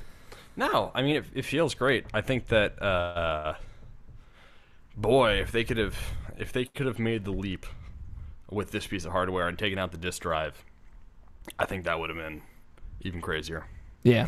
Most of my games I have on Xbox are digital now, so. Yeah, I don't know. It's just there's like I could buy the Xbox One X at some point, but the only thing that I'd want to play is like Rare Replay. It's a great video game. You can play Cuphead on it. Yeah, I understand, but that's like a $500 investment to play Banjo-Kazooie again. And I'm not saying that I'm above that, but I am saying that is not objectively not a good idea. Oh yeah, for sure. Sea of Thieves also looks quite good. Cuphead looks good, but I can play that on Steam. Mm-hmm. Brent and I played a little Cuphead together. Yeah, I understand why people enjoy that video game, and I look forward to playing it myself, and I look forward to it appearing at one of the AGDQ or SGDQ events. To anyone that listens to our Game of the Year podcast, I'm sorry about Cuphead. Some motherfucker need to have Yakuza 0 on that list. That's all I'm saying. I'm just teasing you, Novishin. I'm not mad about it. I know you're not. Hey, man, I will play Yakuza 0 at some point this year, and I'll probably text you and be like, I get it. I understand now. The dragon of Dojima rises. TBH, if the Xbox One platform, because I know it has the backwards compatibility with a bunch of games, if Tales of Vesperia showed up on there... Literally waiting. I would be... that would be enough to be like, no, that's just a 10... I can play a 20-year-old and a 10-year-old game on my $500 piece of spec'd out hardware. Could they patch Banjo-Kazooie with HDR? Dude, they probably could. No. Go ahead. Huber was talking about like Vesperia just randomly on the ETL's podcast, and it's like he was just so hyped about it. He was like, I gotta go. I gotta listen to this podcast right now. It was so good. Oh man, the next time I see Huber, I'm gonna fucking talk to him about Tales of Vesperia. I didn't know he liked that game. So the game is so good. It's so good. And I've only played it. I played it the one time, 10 years ago. Yeah. I also want to play Blue Dragon again. There's like a whole bunch of... Blue Dragon is backwards compatible on Xbox One. Maybe I should just buy an Xbox 360. Fair enough. That's true. And hook it up through component cables. The thing is, I own Tales of Vesperia digitally. I'm literally just waiting for the day. Just waiting for the day. I will throw my Xbox 360 out the fucking window. Can we tape it? Yes, we can. I don't care. I don't need it for anything anymore. You are nothing. Both Alan Wake games, all 3 Mass Effect games. Get the fuck out of here. Buy Xbox 360. I played other video games I played. I got a review copy of Blossom Tales. They were kind enough to provide that just after Christmas. Fortunately, I haven't a lot of time to sink into it. It came out at the end of December. It is a Zelda-like. It is very much a Zelda-like. Like, it is straight up. 2D, 3D. 2D. Okay. It is a lot like A Link Between Worlds, specifically. So, like, you get abilities, and instead of having, like, I have bombs equipped, instead of having a number of bombs, it takes an energy bar. What's it for? Chunk out. It's on Switch. I believe it's only on Switch right now. It might be on PC as well. It's something to take a look at then. It is something worth looking at. I have not played a lot of it. It seems like, it's very kiddie. I know that's kind of like a reductive way to put it, but it's very kid friendly until you get into the first dungeon, and it's like a very long, much longer than I thought it would be, difficult dungeon, which was a pleasant surprise. It was just like very juxtaposed to relatively easy to explore open world in a very young focused tone. It's cool because it's like told through the framing of a grandfather telling his 2 grandchildren a story.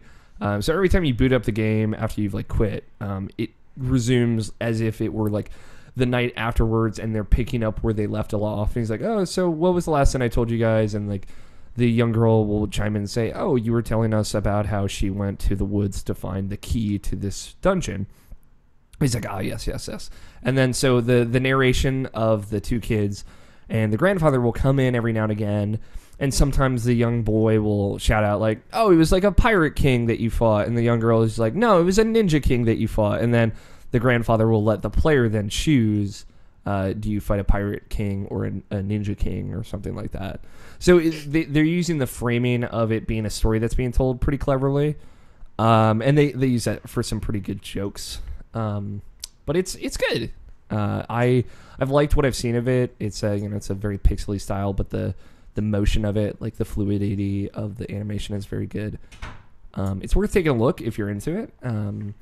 I don't think it's going to blow your hair back by any means, but it's cool at the very least, and it seems totally well made and everything. I need to play more of it. I don't know how long it is, and I don't know how crazy the dungeons get since I've only seen the first one, but we shall see.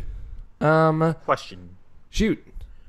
Other than the snarky remark of every video game, other than the Darksiders, is there really any like 3D Zelda likes? Okami is the big one. Yeah, of course. Okami is really huge for me. Obviously, a lot of people like Oceanhorn, which is reminiscent of Wind Waker. I've not played that one, so I can't speak to it. I played the demo, and it did not grab me in the way that I wished that it would. Mm-hmm. That's what I've heard a lot of it. Apparently, it's like pretty truncated. Like the dungeons and things are pretty short.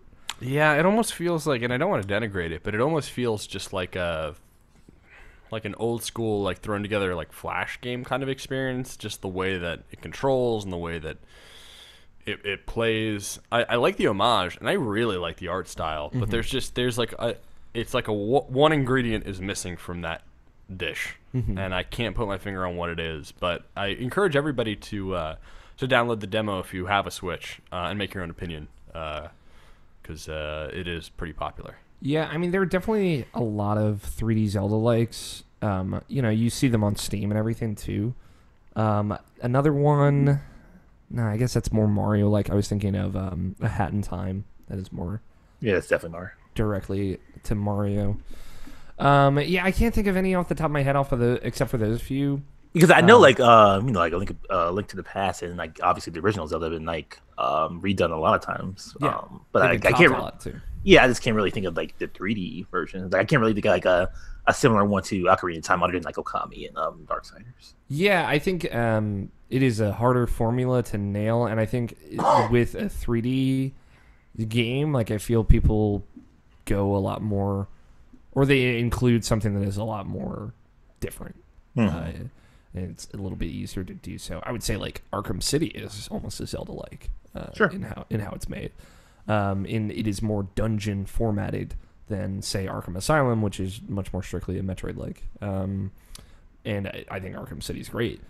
So yeah, I if I give it some thought, I could probably throw a couple out there. But I feel like you don't have to look far to find one. Yeah, like I said, like you could say literally every video game is. Yeah, any game where you target onto something is pretty much a Zelda-like. But yeah, like if you're looking for a great 3D Zelda-like, Okami is a no-brainer, and I think the original Darksiders is a great example. And Darksiders 2 is far less like Zelda in that there are like a handful of big dungeons and then several mini dungeons, and obviously it has loot like Diablo, but it still scratches that itch to some extent. I'm curious to see what Darksiders 3 goes in that direction. That's a 2018 game that I'm very excited about. Just to knock out a few here, I played the Dragon Ball FighterZ beta. I'm sure you have much more to talk about that, Namshin, so I'll just kind of let you go buck wild on it. But I also started the Sexy Brutale, which is a cool little indie puzzle game. I bought it on Xbox. It's on PS4 as well and PC. Basically, the idea is you are at a costume party or a mask party. What would it be called? Masquerade party. Masquerade party, yes.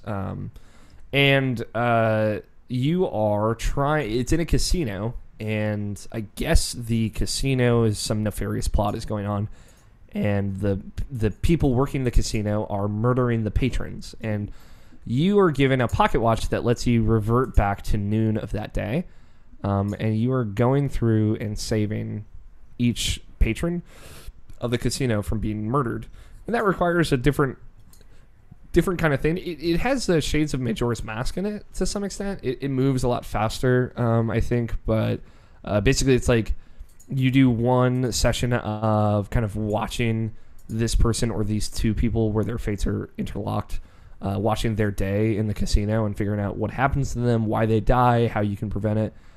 And then you basically figure out how they die and then figure out a solution. So, for example, the kind of second thing that happened, spoilers, if you don't want to know anything, you just skip a couple minutes ahead. But just to give you guys a frame of reference and our listeners that are curious, there is this woman who's blind. She's there with her husband, and she's told she's not allowed to go into a certain room. She doesn't understand why. And so she is very good at hearing, so she hides in another room and listens through the door at one of the casino patrons typing in a code there, and she overhears what the code is, so then she goes in that room and gets locked in. And then another body gets dumped into that room, and a giant spider comes to feed on it. And her husband is off playing blackjack, and he doesn't know that this is happening. She's screaming for help, and the giant spider kills her. Meanwhile, the husband has gotten a extract from the spider's venom that is put on a rotating set of drinking glasses that he's taking shots of every hour. And then he gets to the last one. That's the poison one. He takes a shot and he dies. So they die at the same time, pretty much. So the way you solve that is by figuring out what one of the security camera codes are. Turn on the security camera in that room with the spider. And then putting... there's like a big screen behind the blackjack table where the husband's playing. You put on the display of his wife trapped in that room, and he sees it and he gets upset and he runs and saves her. And what's cool is you can't be in a room with one of the other patrons, or else you'll die to some extent. So you have to kind of sneak around the adjacent rooms and peek through keyholes and listen in on conversations. It's cool. It's clever. When you save someone, you get their mask, and their mask gives you a new power. So, for example, when I saved this blind woman, I got her mask, and now I can overhear codes that are typed into security panels. So there you go. I think it's got a cool style. It's got great music. It's very adventure gamey, and I like it. So, and you can go back in time as much as you need. So seems like there's no real consequences. You just got to figure out each puzzle. And I got Malicious Fallen on PS4. It was on sale. And I know I'm talking a lot about a lot of games, just kind of catching up on all the things that I've played over kind of our hiatus of doing Game of the Year stuff. Malicious was a game I reviewed on PS3 years ago, I think back in 2012. It's like a brawler. It wasn't super great. It had a lot of performance issues, I remember. And it's basically like 6 levels and then it's over. Malicious Fallen is like a remaster of the Vita version that came out 2 years later, that added a little extra content. So it adds that content plus a little bit more that I haven't gotten to yet. But it's basically like, it's kind of reminiscent of something like Fury, where it's like 5 bosses. And they're like, each time you beat a boss, you get a power from beating that boss, like a shield or a sword or a different kind of weapon or something. It's cool. It finally runs very, very well. I think like that platform is good for it. I don't know how well it ran on Vita, but I can't imagine it was super great, unfortunately. But it runs at 60 on PS4. Looks very good. So I had a good time just kind of burning through all the main bosses, and I got to the final boss and put it down. So I'll probably go back to it at some point. If you've not heard of it, it was like $10, and I remember at least enjoying my time with the original version on PS3. So that's it. Nabashin, hit me with some video games. Do you just like the most random thing just popped in my head? I just remembered. Please, I want it. I bet no one knows what this is, but like, has anyone ever seen the Felix the Cat movie? I've heard of it. Oh, I feel like I've heard of it too. Like there's a scene of like this attractive looking woman like dancing inside a bubble or something like that. Oh god, like that literally just popped in my mind out of nowhere, and I was like, I just thought about it. Man, what a weird movie. Because it was probably made in like the early '80s, and like it's like not really gritty because it was still a Felix the Cat fucking movie, but like, oh god, what a weird movie that movie was. I'm sorry. Yeah, I definitely remember Felix the Cat, the character, but not Felix the Cat, the movie. Was there like a full 3D movie with him? No, this is the '80s, bro. So it was like animation and stuff like that. This is all animated, not even like a rap type of thing. Just like just all animated. It was just like I remember. Oh God, I just remember Felix the Cat, his fucking bag that he always has that does anything, and this attractive looking drawn woman who's like trapped inside a bubble. Or just something with bubbles. But like, oh man, that was like the most random thing I ever thought about, just out of nowhere. 1989, dude. Oh, 1988, excuse me. Okay. Hungarian American animated fantasy film. Felix the Cat's a 20s cartoon though. Goes back. Oh yeah, I know. That's what I'm saying. Like I remember. Sorry, and then like they did a I feel like show. I might have seen it when I was hanging out at my uncle's video store. In one of the many cartoons that I would watch from the 80s. So I probably saw it at some point, but I don't remember explicitly. Then like in the late 90s, I think they did Twisted Tales of Felix the Cat. I used to like that show. I used to watch that after Garfield. Anyway, video games. Video games! Kind of went back to Breath of the Wild. Like I said, I finally got past that part I was stuck at forever with the Yiga clan. Beat the boss of that. And, it's a great boss fight. I'm a big fan of that boss fight. And now just going to that Divine Beast. So like yeah, that's literally where I'm at right now. But yeah, that game's so cool. Good. Yeah. Played some more Splatoon 2. Like I still haven't beat the single player of that game, so I just played a little bit more of that. Just like chipped a little bit more of that away. Still really enjoy that game. I should play it more. I just don't for whatever reason. Distracted by other things. Other than that, like Street Fighter V has update to be the arcade version. And just play like a bit of that. Yeah, It's nice to see that game is finally to be snarky about it. Like it's nice to see that game finally be 1.0, like a game that would have should have been at launch type of thing, where it has like a good amount of cast, a good cast, and like actual modes. Like it actually has an arcade mode and like a really in depth like training mode, like where where iframes are and like what parts are open, so you can actually do extra combos with it. It's really cool. Like they really like put the effort into it. It's kind of like it's definitely the Super Street Fighter 4 to like the regular Street Fighter 4. Though Street Fighter 4 was good, where Street Fighter 5 wasn't. But it's more of like that jump. The jump is like significant enough to be like called like an actual better version of that game. And it's actually worth it now. It's like a $40 game now if you just buy the arcade edition itself. And like you'll get the characters for free, I think, if you get the arcade version. If you buy the arcade version, yes. If you get the arcade version upgrade, no. Yeah, because like I'll still have to buy like Sakura and Blanca and the rest of them when they eventually come out, which I'm fine with. And there's also like season 3 characters that are announced that are not included in the arcade version. If people listening want some PSAs, there is your moment. That includes. Do you know who the first season 3 character is, Namashin? First one is Sakura, who's free right now, but eventually she'll be paid. Then it's Blanca and Cody, and I believe just 2 others, and also Sagat as well. Okay, there you go. Yeah. Is it good? Is it like? But for real though, is that game good? Yeah. Are the new V triggers cool?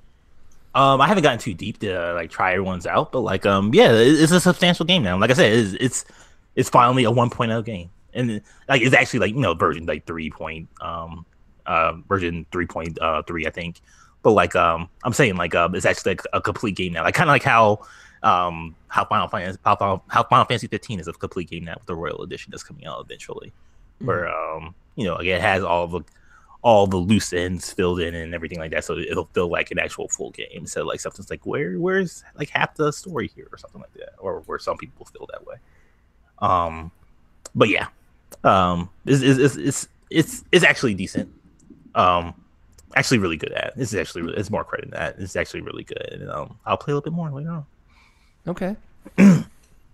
I tried out the Monster Hunter World beta. I actually tried it like when it first came out. I just didn't get a chance to talk on it. I don't think I was on that show when I think that was like Tony and Jared got into that. Yeah, that was the Tony Jarrett show. Yes.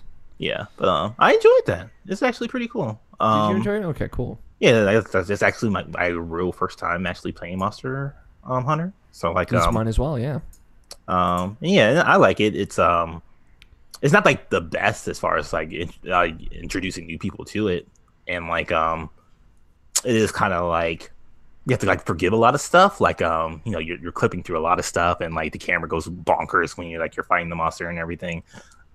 But like as far as like adaptability and like I know Battlefield uses the term levolution for their games, but like I think that game has like true levolution. Like honestly, as far as like certain stuff I've seen, like I watched the Easy Allies do their weekly hunts, day zero, I guess you would say, because like the game isn't out till next week, and like I was just like seeing them like do a co-op, all four of them go against this one monster, and like while they were fighting it, I think like the monster like hit a wall or something like that, and then like a waterfall started coming down, and like it knocked the monster off the waterfall, and then like they all jumped off the waterfall to go after the monster down below. That's cool. Yeah, so it was like really cool stuff like that. And obviously like when you fight the monster, you like cut off his tail or something like that to like weaken it and stuff like that. You'll eventually get to the point of that. I really like using the hammer on that. I should probably try the other weapons, but like the hammer was good for me when I was playing that. Mm-hmm.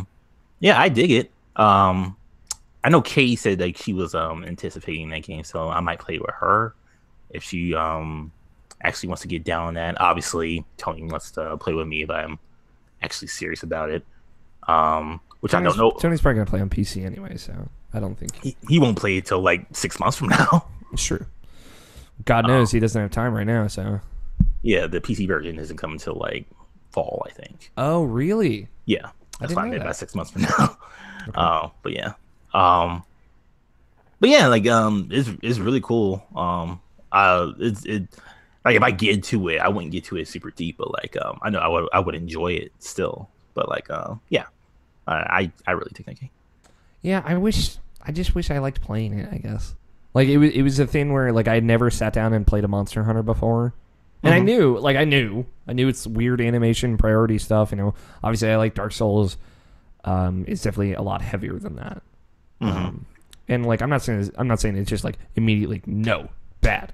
I didn't like completely recoil from it. It's just like I could tell it's not necessarily my cup of tea. Sure, which is fine. I'm not begrudging anyone, but.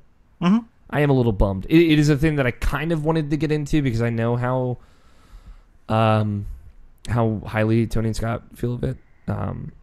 But I could just so easily see myself like playing it for 2 hours and be like, I don't ever want to play this again. Yeah, that's probably almost like Final Fantasy Explorers. And like yeah. It's going to be a Redbox thing because I know it's already coming for Redbox pretty soon. So I'll just probably do that when I eventually get around to playing that game. I got another giant monster game coming out the week after. 2 weeks after. Shadow of the Colossus. It's calling me. It's calling me. You played that game, though. I know. Can't wait to play it again. I played the game 4 times now. Couldn't get over the frame rate on the PS2 version. Yeah, you know me. It was silky smooth on PS3. Yeah. Did not play it there either. Maybe on the PS4 Pro. Hey, man. I bet it'll look... Fiscal year 2021 when I buy one. Hold on. Let's rephrase that. When it comes to Switch. When it comes to... Oh, man. Oh, God. If only there was a world where the fucking Shadow of the Colossus came out on Switch. All right, that's a whole thing, though. A, you're absolutely right. But B, I'm not holding my breath. Wasn't that? It's no. a Sony developed game. Yeah, It's never coming to Switch. Well, Like, I was gonna say, I was like, wait, no, because I know the Eco Challenge. Yeah, I know. it's like literally Sony Japan Studios. Yep. Sony Music Interactive or whatever their weird like other game arm was like, yo, dog, we're gonna make Switch games. That's true. Their music part is like, hey, fuck it. Yo, we're gonna have a Zune interface, which is a Microsoft product, by the way, on the Switch. Rest in peace soon. Yeah, cross media bar. Yeah. No, I am very excited about Shadow of the Colossus. I think that'll be my first 2018 jam. Mine was strawberry. Strawberry. Oh, okay. My first Strawberry 28 jam. My first 2018 jam. I hate you. I love you. I did make strawberry jam. Where It's is? not a bit. Can I ask a question to the podcast? This is my aside. God. Where are we at with jam? Because I thought grape jam was like the shit, but apparently everyone hates grape jelly and it's all about strawberry jelly. Yeah. First of all, grape jelly is, in my opinion, not the best. Okay. I'm not gonna do like hot take, but yeah, no. Go ahead, First, Scott. first of all, jelly, not jam. Okay. We'll specify jelly. You're right. And then, second of all, most other things that aren't grape are jam, not jelly. So Okay. when you find me strawberry jelly and not strawberry jam, Okay. then you can come talk to me. Okay. Is strawberry jam better than grape jelly? Scott. No, My man. it's jam. It's okay. Namishin, what about you? Strawberry or grape? I'm also a jelly guy more than a jam guy. Jam is too smooth for me, while jelly like has more jelly. texture. Texture and like not like really like a Jello, but like it's more just fuller when I Yeah. chew on it, and I really like it. You're making a peanut butter and J. Maybe you're feeling crunchy today. Maybe you're doing crunchy peanut butter today. But But it goes either way. It goes great with jelly. but I am a grape guy because I'm not really a fan of strawberries. Okay. Like I like some strawberry things, but like it's more like on the artificial side more than actual strawberries, which is weird. But Cool. you know. I love strawberries. I prefer grape jelly. Hey, we can hang out at the cool grape jelly peanut butter and J sandwich table. Yeah, no, Namishin. I don't. Strawberry jelly's a lot sweeter. It's very sweet. Yeah. I feel like it's a they're lot sweeter. It's just like, it's wrong texture. It's too sweet. Mhm. There's a No. lot going on in a There- jar of Smuckers. There's some good other jellies that aren't great. Don't get me wrong. I Okay. like me some blackberry Ooh, yeah. and raspberry jelly when you can find them. However, most places only sell them in jam. Yeah. Okay. That's true. So we are an anti-jam fam. Maybe it's Absolutely, absolutely. this might be like a European thing because jam is more prevalent over. Yes, that is over- actually, I can say with uncertainty that is a European thing. So that I might be coming in with that kind of a bias. But that's fine. Okay. Do what you do. Aside. Aside. Got it. For these two fine gentlemen here, cake or pie? Cake, because I don't think I've ever really had pie, ever. Yeah, cake. Most pies are not good. This podcast with people. With This is why I knew you guys were the right ones. I said cake to Brant earlier today, and he nearly threw me out of his car. It's just, there's a whole lot of stuff that goes on with cake that you don't have to deal with pie. I like cake. Yeah, and there's a whole frosting sitch there that I love that I frosting. can't abide by. Cream cheese frosting, dude. Fucking take me to Wang City. It's like it's the whole thing. It's if I say I like pie, you're not coming at me with pecan pie or apple pie. You're coming at me with What am I gonna show up at fucking your house with a rhubarb? Oreo. yeah, it's Oreo cookie pie. Is what you're coming to me with. God, there's no Oreo cookie treat. Just an apple pie is beautiful. Oh, God. I'm not saying that I don't like. I'm not saying that I don't like the Oreo. That is the version of pie that I like. It's Yeah, pie but that's that's like basically not pie. Yeah, that's really weird. That's a Yeah, hill. pie that's generally considered pie ass pie is generally awful. No. Hey, man. Oh my god. John Ferguson in the chat is with you. He said pie. Man, nothing better than good pie. Ooh, I'm not flaky crust, gooey center. I gotta have some New York pie. Take me to your pie, Lord. Yeah, I mean, like, I'm not talking about like McDonald's $1 pie. That's like special in a different way. I'm just saying like a pie. Man. It's literally icing on the cake, dude. No, I know. It's so good. That's a whole thing. Okay, so the one exception to this rule, because I'm a staunch. When I found out the pie is like an option, I nearly lost my mind because I've been a non-cake person my entire life, and once I found out that I could just get away with liking pie, I lost my mind. You're gonna get no judgment here. I'm just, But the one exception here, where cake I think is better than pie, is ice cream cake. I can fuck with some ice cream cake. You give me like a Carvel ice cream cake, I'm pretty happy, man. It's hard to beat that. A lot of food asides in this episode. With the crispity crunchity chocolatey bits. Oh yeah, like a chocolatey crispy bits, vanilla, and like some light icing kind of stuff on top. We're there. You're taking me there. We're in Sugar City. That's Population us. Yeah. Also, if you're gonna eat pie, eat it warm with a scoop of vanilla bean ice cream. There you go. Insane. What else? Video games. Playing Nabishin? And the last thing I've been really playing is the Dragon Ball Fighter Z beta. I played a little bit of that as well. As I mentioned before, I think it's cool. Could you get into the games? I heard that the beta was kind of janky. Yeah, it was borked at first, but like it smoothed out by the end, and they gave you an extra day as well. After like the beta was like so effed up for most people. Mm-hmm. But yeah, that game is it has me giddy, very giddy. It looks beautiful. It's gorgeous. Oh my god, it's real good. It's real fucking good. Yeah.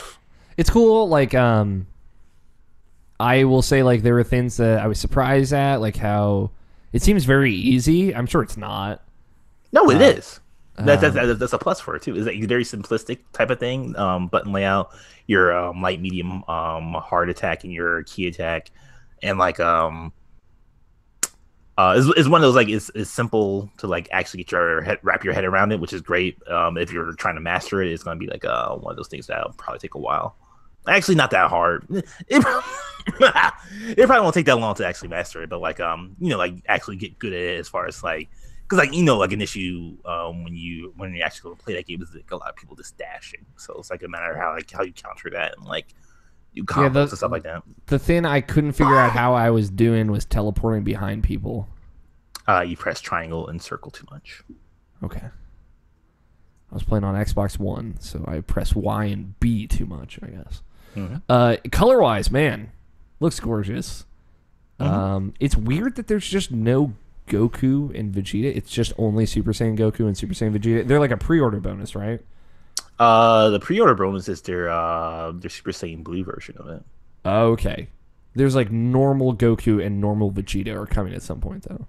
That's the rumor, and that will fucking suck if that's the case. That's so weird, right? Does that game support HDR? Sidebar. No.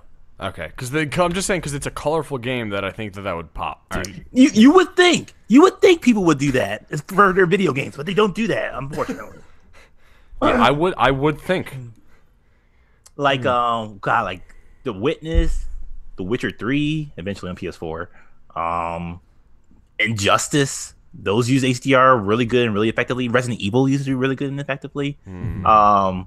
But like not too many games use HDR, and like that's like the thing, honestly. For if you want to appreciate 4K and like let's stop talking about 4K. Well, I'll say like one of the coolest things about HDR is like true blacks, like true absence of color, darkness. Like that is something that, for example, Resident Evil uses that. Is alarming when you really see it. Yeah, no. From what I understand, that's why. Yeah, it was an aside. I know, like callback. Oh, we talked about TVs for a while, but that game actually, I've kept up with this new DBZ game in a way that I haven't with games in the past. Mm-hmm. And that game just is so colorful, and that world is so colorful that I was like, oh man, I wonder if it would benefit from that feature. Mm-hmm. it seems like an Arc System Works fighting game, but way more approachable. And I like the tag in, tag out stuff. I like that. That's like one partner is tied to left bumper, the other is tied to left trigger. Like that's smart. Took me a while to figure that out. And I played through the tutorial. I didn't fight anybody because it disconnected me. But I was like, okay, like I've seen what I really wanted to see in this game. I kind of like feel what it feels like. You had a tutorial? I really just wanted to feel it. Just feel it out. No, I mean like you had a tutorial. Like there's like a training mode. Where? So like it loads you in like this HUD that you can walk around, and there's like a cloud to the left. You can go over there and hang out and train. There's there's a little training for like there's like 16 training run courses. Oh, honestly, I didn't even know that was there. I don't think a lot of people knew that was there. I like when I was there, it was like most of the people were there because you can see like little icons for the players walking around on the screen. I like how they do like the little HUDs that you can walk around. As you know, I'm a fan of a world map in any shape or form. So I thought that was cool. It's weird. There's only like 64 person lobbies, but I'm sure there's a way to just go once the game is out, hopefully. So that comes out what, Tuesday? Friday. Okay. 1 week from now. 1 week from today. So come next week's podcast, Nabashin, you will be speaking the truth. Yep. We will live in an arguably better world, hopefully. Fingers crossed. Also, side note, Monster Hunter World has HDR, by the way.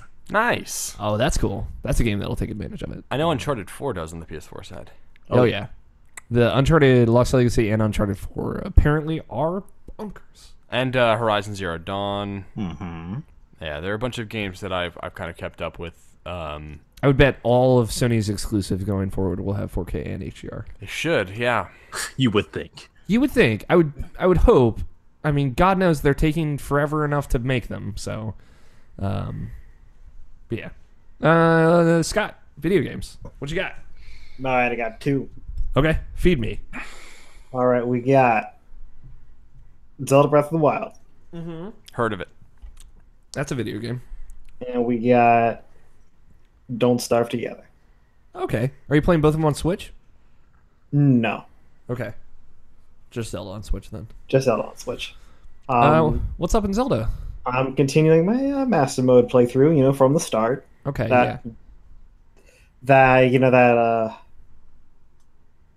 That fresh start of the Master Mode. Mm-hmm. That you started during Extra Life. Yep. Have you done anything of note, or are you just kind of wandering around the plateau still? Oh, no. I got off the plateau during Extra Life. Okay. I wasn't sure. No. Let's see. Where I left off was I got all the way to Hateno Village. Okay, cool. So originally I went ahead and I said, you can't really fight anything head on because you do not have the durability to kill anything. Mm-hmm. You just don't. So you have to find more creative ways to deal with your problems. Mm-hmm. The second that you get to Hatena Village, that stops being true. You cannot deal with your problems anymore. Okay. Everything is blue plus, and most camps have a white level. The silver, the silver tier. Mm-hmm. Okay. Which, for reference, if you sneak attack something in silver tier with the Master Sword, you still got about 4 more hits left. Mm-hmm. Which, when you're starting off with things that have a 1/6 of Master Sword's damage, that's not. That's a little tricky. You might be able to kill one. Okay. But you can't kill anything else in that pack. Yeah, and they regen health in Master Mode too. They regen health. I believe it's between the last regen. Okay, so from when they start regenning, I want to say they regen half of what they're missing. Jesus. That's a lot. So it does stop at some point, but it still makes them way too strong. Okay. You still do not do nearly enough damage. One of the first things I did when I got to Hateno Village is I went ahead and I tried clear out this Masa camp because they're abducting sheep. Yeah, I actually just did this on my second playthrough. Right, but you're not in master mode. Nope. Okay, so yeah, there's 2 silvers in that camp. Nice. There's 1 giant moblin, black, Okay. and there's I said Blues, right? no. There's 2 blues, and then there's 2 other. What are they called? Bokoblins? Yeah, Boca Blue. There we go. There's another 2 black ones there. So you cannot sneak. You cannot walk into that fight trying to sneak attack because two of the lookouts never sleep ever. I don't know how to sleep on master mode. And then another 2 of the guys are just always jumping around. I want to say, what are they doing? Being excited at their victory over the sheep? Jerking at it. Yeah. So sneak attack is not an option. Got it. At least not in the first time. And with the stuff I had on me, which included a 36 damage sword, it all broke and I still died. Great. Seems like a great success. I went back with 8 minutes of triple attack up. Same story. I almost killed them all, but same story. Everything broke. I smashed. I was left with the big guy. Big guy was without a weapon because I got him to drop it. I broke it on him, and I also broke my torch on him too. So things aren't looking good. And at that point, I just let him kill me. Yeah, because that was 100% not worth it. Yeah. So what's the technique, Scott? What are you gonna do? What's your solution? So the big issue with starting over in master mode is there's only a few choice encounters that you can make worth it. And the first is the skeletons. Yeah. Skeletons you can take care of with bombs because they are 1 hit to the skull and they're dead. Yeah. They don't drop anything good, but you can get a decent bow from them. Yeah, and 24 damage strength and dragon whatever bow. Yeah. And you can use this bow to go ahead and you can take out the balloon platform lookouts, which are guaranteed to get you 5 arrows. So every time you go ahead and you go through the cycle, which you can kill those, the balloon guys are almost always blue bokoblins, which will die in 1 headshot. Nice. So you can net yourself 4 arrows with a fairly decently strong bow, and that's about as good as you can get until you get the master sword. So you have to make that and shitty weapons last. Okay. I like how this has made you think so differently about the game, though. You got so many good strats. Well, everything else, no matter what you do, you are taking a loss. If you go into a guardian shrine, you do not walk out ahead. Yeah. Even if you come out with a stronger weapon than before, you broke almost your entire inventory to get there. Yeah. And that's not worth it, I suppose. Generally, no. Okay. And especially for the strongest shrines, you're not getting in there you're not getting out of there without going through at least 40 plus weapons. Jesus. 40 strength weapons. Jesus. So their fights themselves aren't that much harder than before because it's the same patterns. The numbers are just harsher, and it makes the durability problem that you have in normal mode 10 times worse. Okay. You cannot come out ahead without the master sword. Are you gonna keep at it, or are you? Yeah, I'm already. I want to say 24 shrines in because I know where they are now. Okay. Dang. You're fucking a hop, skip, and a jump away from that master sword. Well, yeah, because exploring is so dangerous. This time around, my path between the shrines has become a lot more direct. Yeah, I bet. All right. Keep us posted. I want to know what your post Master Sword experience is going to be like. Well, hopefully I can take care of the greater strength tests, because right now you can't. Yeah. You do not have enough things that you can go in with to come out to actually complete it. Yeah. At least like that Master Sword does good damage against those Guardian guys, so. Yeah, the only other thing that I can do right now, which I tried doing this before, is the first way you can fight is using sneak attacks, which only kind of works because not everything is in a position to be sneak attacked. And then a lot of things happen in groups, which most of the times your sneak attacks do not one-shot things. When they do not one-shot things, yikes. And then it's party time. then it's party time.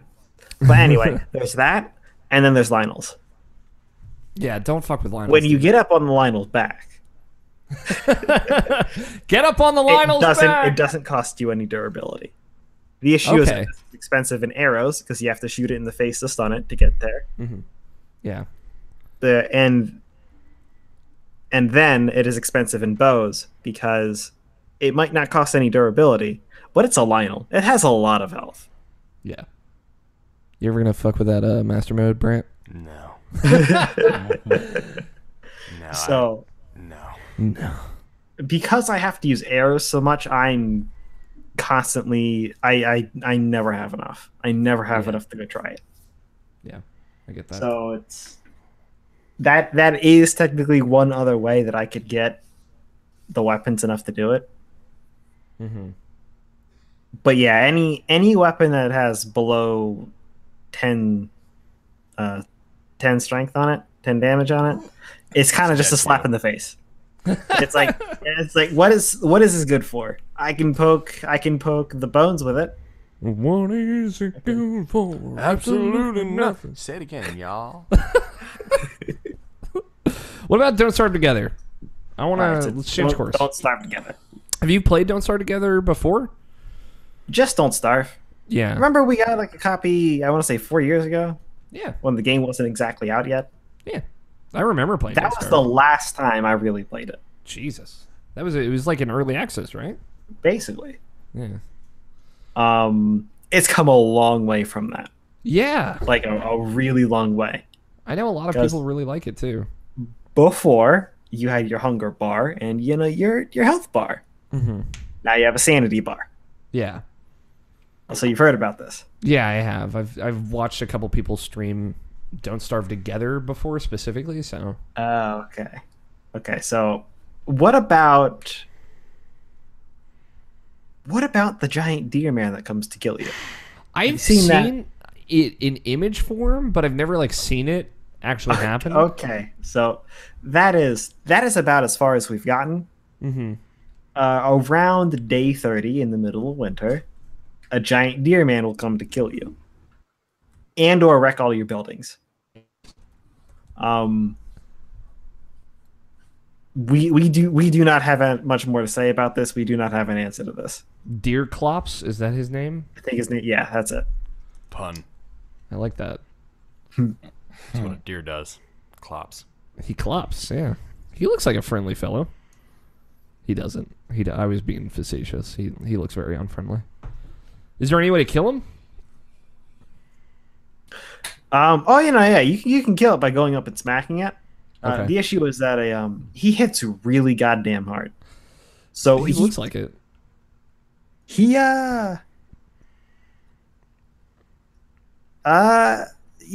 just kills us before we get to do anything. Do you think Santa should have let this one stay in the barn? The what? You get it because he's a reindeer. You get it right? Oh my god. Oh, I get it. He's a deer clops because he's a cyclops and Yes. a deer. I got it. It took me a bit to get there. All right. And And a deer clops. things. Yeah, there we go. You went. You got there. All the layers of this pun have finally hit me. Thank you all for staying with me. But this is the first time you've played Don't Starve with other folks, right? Yep, How is it? Is it good? it's real good. Yeah. It is a lot harder for more people to stay fed on the map, but you progress through the game a lot quicker. Yeah, I bet. Yeah, I've Don't Starve Together seems like the way to play that game. From what Absolutely. I've seen. It seems way more fun to have company in that game. As far as roguelikes go, there are not a lot of notable co-op roguelikes off the top of my head, but Don't Starve is definitely one of them. Its only current problem is that, unlike other survival games, this one does not give you any form of break whatsoever. Yeah. So it is, you play it for 30 minutes, and any longer, and you are stressed out. Yeah. You have to be constantly going and going and going, or something goes wrong. You cannot take a break for 2 minutes or 30 seconds to even think about what you're about to do next. Yeah. That's my thing with like Stardew Valley. I've been thinking about like the co-op mode. Like obviously you wouldn't be able to pause, and that would stress me out. So I gotta like pause and think about where I want to move stuff and plan in stuff. I could do it for a little bit of time, but I'd have to like stop. Oh no, with multiplayer Stardew Valley, because I tried a mod, it's because you have more people, and more people, unlike Don't Starve, doesn't mean you're using more resources. That's stressful. That's just four times the manpower. Okay. So so long as one of you is playing, the other however many people in the game could go AFK in Stardew Valley and it'd be fine. Okay. That alleviates a little bit of it. Yeah. Anything else you've been playing, Scott? Those are the two noteworthy things. Cool. How about we take a break and we come back and we talk about some news. That's a good idea. Some things happened. Some shit happened this week, y'all. Things have changed. We live in a different world now, and we have to talk about it. So we're going to take a break, and we will be back in just a little bit. Choo, choo, choo.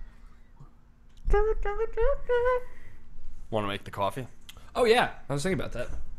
Yeah, I'm going to let it cool, but yes, I will need to throw that down my Gullet. Fat gullet. Yeah, so I'll have to let that. Yeah, I'm driving home after this. Yeah. Your other two co-hosts should know. So I'm gonna be on the road again. On the road again? I'm taking like the midnight car going anywhere. Except it's going to a very specific place, like a true point of interest. On the map. Ooh.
No, I take my sweet time.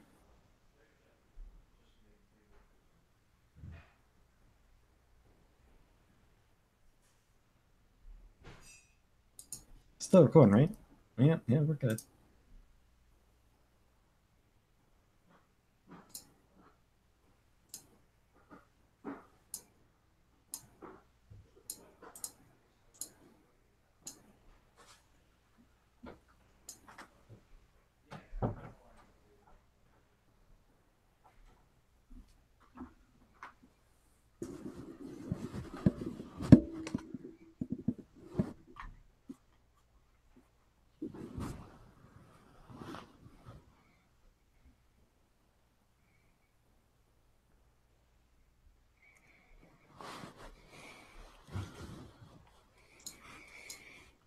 Welcome back.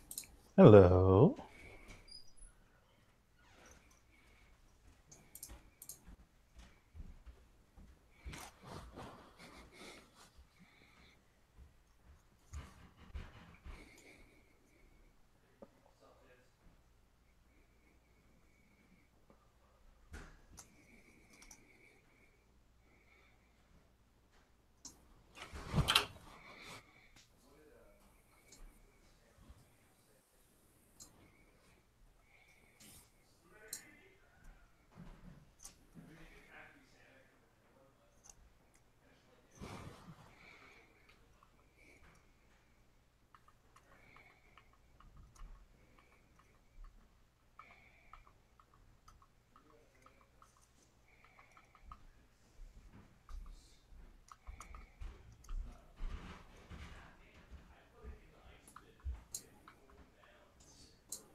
Doesn't take long, buddy.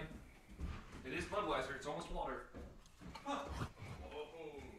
Shots fired. I know. Hot take right there.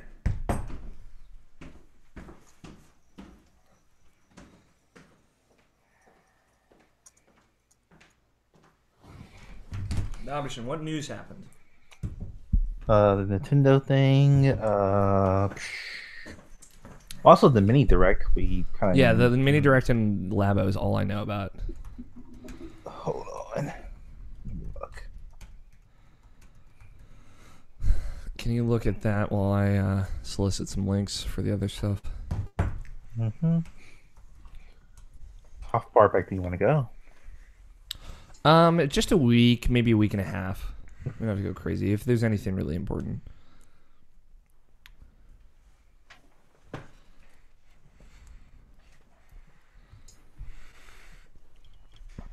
MPD. Ooh, MPDs. Yeah, the year's MPDs too. That's big.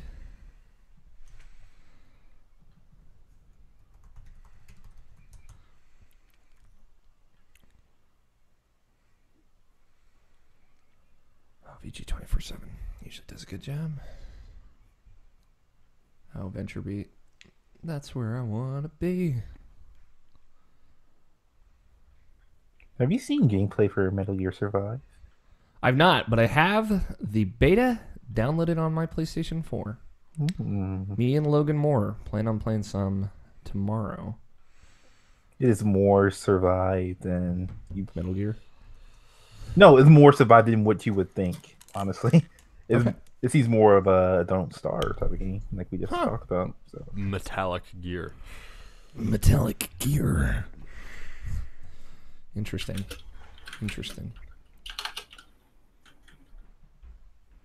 Slam on that keyboard, Scott. I'm just teasing. Exact consistency of a 7-Eleven Slurpee. Wow. That's gross. That's no good. Enjoy it, because I'm sure you're going to drink it. I am going to drink it, but I'm going to wait about 15 minutes for it to begin to settle. That is fair.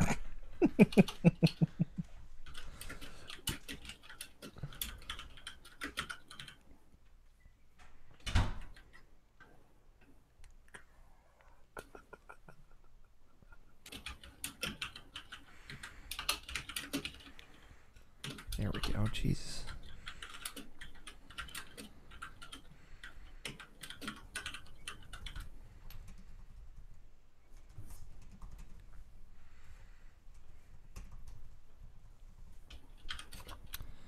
Anything, Nomshin, jumping in here?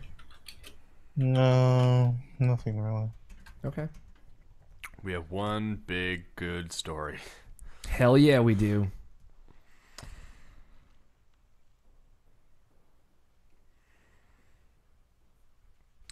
God, I miss joystick. Every time I have to look up like a summary story of an announcement thing, like a fucking Nintendo Direct, I'm like, boy, joystick could do that, and literally no one else can. Because you're so fucking right. It's so true, right? It's unbelievable. Oh man. How does this even? I'm so out of this coffee game. This is just like a. Give it a second. The water's still cooling. I understand, but this is just some like sort of otherworldly device. It's a French press. No, I understand. You're European. You should get. I just don't drink coffee. Here's the thing. Here's how a French press works, and how I was taught. We're gonna let the water cool from boiling for about 4 minutes. Mm-hmm. From there, it should hit a good temperature. I think it's 275 degrees Fahrenheit. It should be roughly there. I can't double check that. Then I'm gonna pour half of it into here. And let it sit for 2 minutes.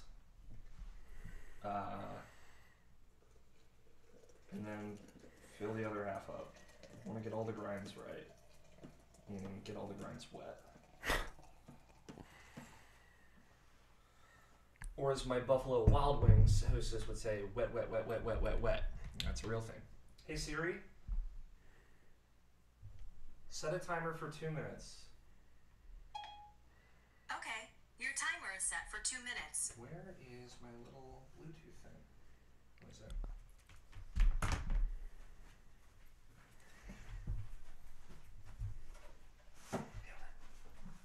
Nailed it. Yeah, that's really just it, dude. Power on. Just MPD and Nintendo stuff. That's it. What'd you say? Did you hear power on? I did. Good. Power on. That looks familiar. Yeah. Fun fact, Brant gave me this little Bluetooth thingy. It's very helpful.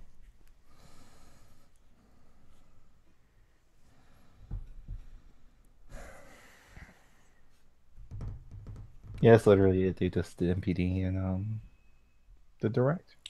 Sweet. Power off. Power on.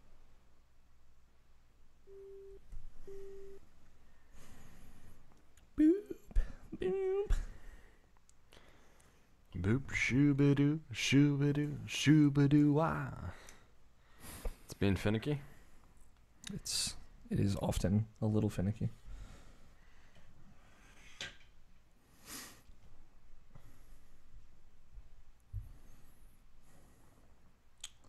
It's NBD though. It's NPDs actually.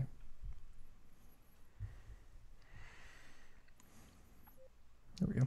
Such a simple device, but very useful. Yeah, I like it. It's not Play Supernatural. All right, you boys ready to shuffle? Scott, you ready? Nabashin, you ready? Yep. Cool. I'm ready. Sweet. Matters less if it's on the grind system. So. All right, now we have put the thing on top. Hey Siri, set a timer for 2 minutes. Okay, 2 minutes and counting.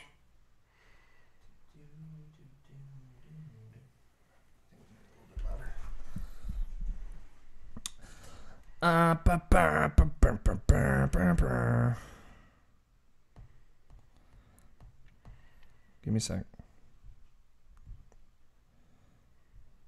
Okay. Gotta test it out. All right, let's do this.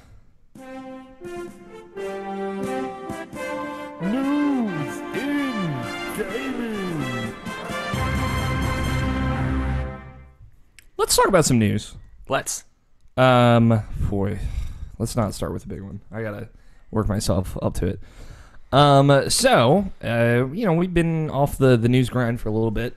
So, Scott, do you think you could take me through the top 10 video games sales-wise in the United States of America from 10 to 1 in December of 2017?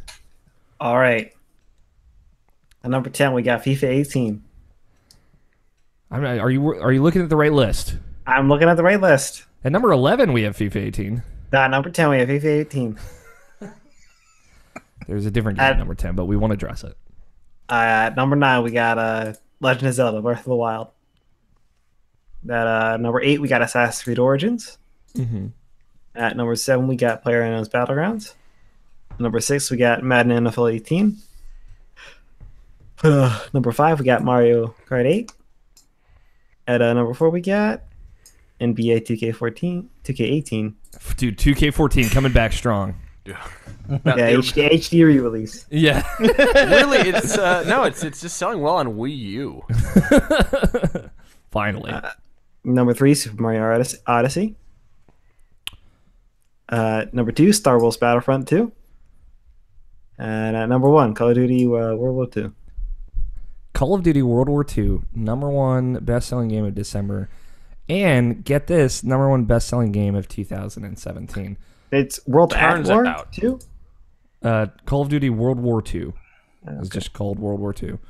So I don't know if you want to go through this list, Scott. The best-selling games of 2017 is the list at the very, very bottom. That's overall for the whole year. Oh, look, my Bluetooth thing connected. It is. Did you want to go through it, Scott, or you want me to go through it? I'm going through it. At number 10, we got Mario Kart 8. Nice. At number 9, we got Super Mario Odyssey. Nice. At number 7, we got Tom Clancy's Ghost Recon Wildlands. Uh-huh. At number 6, we got Grand Theft Auto 5. He read it! At number 5, we got The Legend of Zelda: Breath of the Wild. Mm-hmm. At number 4, we got Madden NFL 18. At number 3, we got Destiny 2. Number 2, we got NBA 2K18. And at number 1, we got Call of Duty World War II. You said you were going to like cool. So that's the best-selling of 2017 as a whole. It's worth noting, editor's note, number 8 was Star Wars Battlefront 2, which is 2017 after it, because we have to specify that there was another Star Wars Battlefront 2 with less microtransactions in it that came out a few years ago. I don't know if you heard about it. Fewer. You're right. Fewer microtransactions. Why is that like a thing, right? Yeah, it's less if it's if you have one thing and you have less of it, but it's fewer if we're talking about multiple things. Yeah. Editor's note. Editor's note. This is why you're the professional journalist and I'm just a schmuck. They don't give anybody the check mark. Exactly. Just anybody. Not any schmuck like me. And the number 10, it's got sugar in it, fair warning. Listeners don't know what you're talking about. I made a pot of coffee on camera for Brant, and I made a cup for me and a cup for Brant. And I didn't get a cup for Brant because he said he wanted to let it cool, so the pot is just sitting in front of us cooling now, and I made a cup for myself. And Brant went to sniff my cup, but it's got sugar in it, and I don't want you might not take your coffee like that. So. Just let's talk about the NPD numbers so we can talk about some very nice news. A couple things worth noting outside of this. Hold on a second. Yeah. Legend of Zelda doesn't count digital sales. Yeah, exactly. Destiny 2 does not count PC digital sales, Battle.net sales. Super Mario Odyssey and Mario Kart 8 also don't count digital sales. So, obviously Call of Duty did very well. NBA did very well. Those are kind of standards. Call of Duty did exceptionally well. It is one of the best-selling Call of Duty games. It's not the number one, but it's definitely, it brought their numbers back up from the last couple of years of Infinite Warfare, and Black Ops 3. It did better than those did initially. Which again, like in the grand scheme of things, those games still did fucking crazy. Seeing Breath of the Wild is number 5 on the list, not even including digital sales for the entire year, is still pretty impressive. It's above GTA 5, which I would consider a feat, even though like GTA 5 has been out for years. That game still sells very, very well. For example, GTA 5 sold better than Ghost Recon Wildlands, which notoriously sold excellently. It was one of the best-selling games of the year before Call of Duty came out. And yeah, like there are 3 Nintendo games up there. Obviously, they had a strong first year with Switch. And again, this is just the United States, but it's what we have to go off of. Hardware-wise, PS4 did very, very well. It said over the, and this is coming from, what's her name? Someone with the last name Piscatella. There's like a new NPD person. It's not, or dude from the last while. Over the last 50 months in market for each console, the combined hardware installed base of the PlayStation 4 and Xbox One now exceeds that of the PlayStation 3 and Xbox 360 by 18%, and that of the PS2 and Xbox by 4%. So that is just indicating, hardware market has grown. Toys to life are the focus is being shifted away from, even though they earned, looks like $735 million in December. By December, that's a lot of money. Thank you, Nintendo, for your amiibo. Yeah, I believe Switch, PlayStation 4, and Xbox One are all selling very well. Mm-hmm. Activision had a very good year, obviously, with both Destiny 2 and Call of Duty World War II in the top 5 best-selling games of 2017 as a whole. But yeah, some good video games. Those games did well. So, thank you to NPD. Matt Piscatella is his name. Also worth noting, Switch is the fastest-selling console ever. There you go. Didn't need to tell me that. Yeah, somebody out here has already got his heart on it, which is crazy because by November it was selling better than, faster than anything else, but not quite as fast as PS4. So it looks like it finally overtook it, which is crazy. But I think that's pretty that's indicative. After Xbox One and PS4 came out, we knew hardware sales were just up in general. People were hungry for it. And the Switch has enough going for it to make up for maybe not being as strong hardware, but obviously it doesn't quite matter in the case of the Switch when you can kind of take it anywhere, or it doesn't matter as much. And also it's not like there's something else to compete with it in a way. Yeah, you could be like, oh, do I want PS4? Do I want Xbox One? And the Switch is so much of its own thing, literally its own thing, that it's why not just get just that and nothing but that. It's also I know people were saying it was not cheap enough when it came out, but I think it is cheap enough that you can justify getting an Xbox One or a PS4 and a Nintendo Switch. Or at least, if you've had one for a while, you can justify getting a Switch at that point. Or, maybe going to an X or a Pro, wherever you are on that. So I think the Switch is in a great spot. There's no handheld competitor to it outside of the 3DS. The Vita just does not have enough software support anymore. But yeah, Switch is cool, Brant. Yes. In other Nintendo news, they did a mini direct last week. No puppets. No puppets. That was 2 E3s ago. Still. They did a mini direct where they got to announce a whole bunch of new things coming out in the first half of 2018 and kind of mark down some dates and announce some new things. For example, The World Ends With You, which is getting a Switch re-release with quote-unquote a sizable new scenario. No specific release date. It just said 2018 on that. But boy, what a deep cut, Nabashin. And Scott, both of you. Yeah, don't forget Scott. Yeah, you two. Let's hope this is indicative of another game like that. Yeah. The world starts with you. But like, this is a game Hey, Brand. Yeah. Spoiler. that spoilers. This is a game that not a lot of people got to play, and I feel like it's on iOS. Like that's the only other way to play it right now, which I would say is not a super comfortable way to play it, having tried to play it there. And now a lot of people get to play it, and there's going to be new stuff in it, and a lot of people get to play it again. A lot of people are excited about this. I'm excited about this. Oh yeah, this game went out of production real quickly. Mm-hmm. And it was quickly one of those games that is turned into hey, you want to try this game? That'll be $250. Yeah, exactly. Getting an original DS cartridge of this, and it was a game that, in my opinion, in a very cool way, took advantage of both screens. Obviously, like you're losing some of that specialness in this, since it'll just be the one screen. But I still think it is cool that people will be able to play this. I know you're excited. Yeah, I am, but like I am just curious, like how do you even play that game? Because like it was touch controls on obviously it'll be on iOS and everything like that.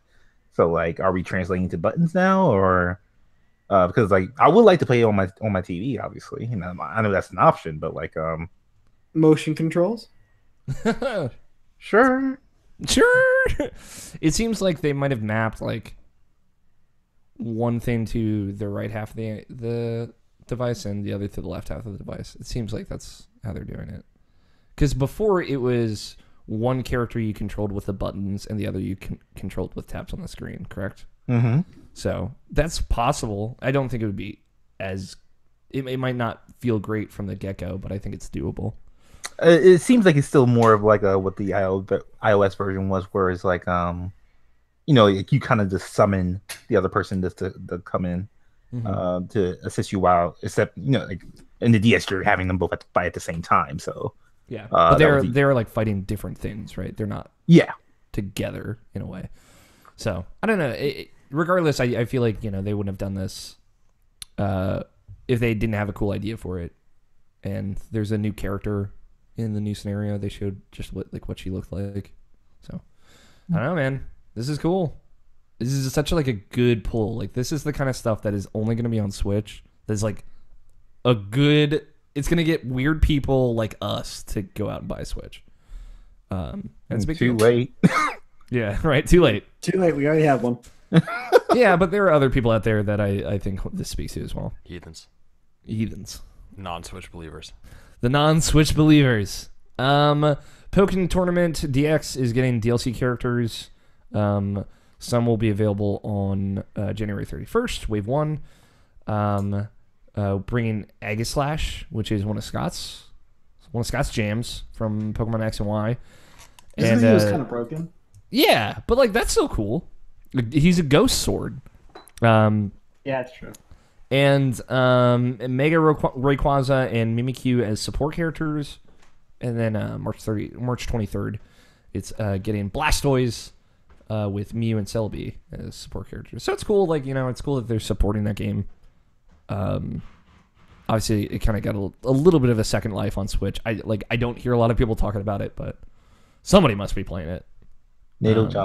Nato Johnson's out there playing that game. I don't even think he bought that on Switch. He might now, though. Because you said it. Yeah. Well, I mean, with this DLC, you can buy the DLC and Season Pass, which includes both DLC packs on the Switch now. So, Kirby Star Allies, which was announced at E3, it was just called Kirby at the time. Now it has the full name. Is a 4-player co-op Kirby game. You can also play it by yourself. They showed off some new abilities, new to Kirby in general. Looks gorgeous. Looks like fun. The worst thing you can say about this is it looks like just another Kirby game, but that's still pretty cool. Comes out on March 16th. Dragon Quest Builders, which comes out in February on Switch, got a demo, which I have downloaded to my Switch. It's probably the same as the original Dragon Quest Builders demo, but that game's cool. Hyrule Warriors is getting ported to Switch. The Ultimate Edition, which includes all of the DLC from the Wii U version and 3DS versions. And also, it includes new DLC It's just like as high, like Breath of the Wild themed costumes for Link and Zelda.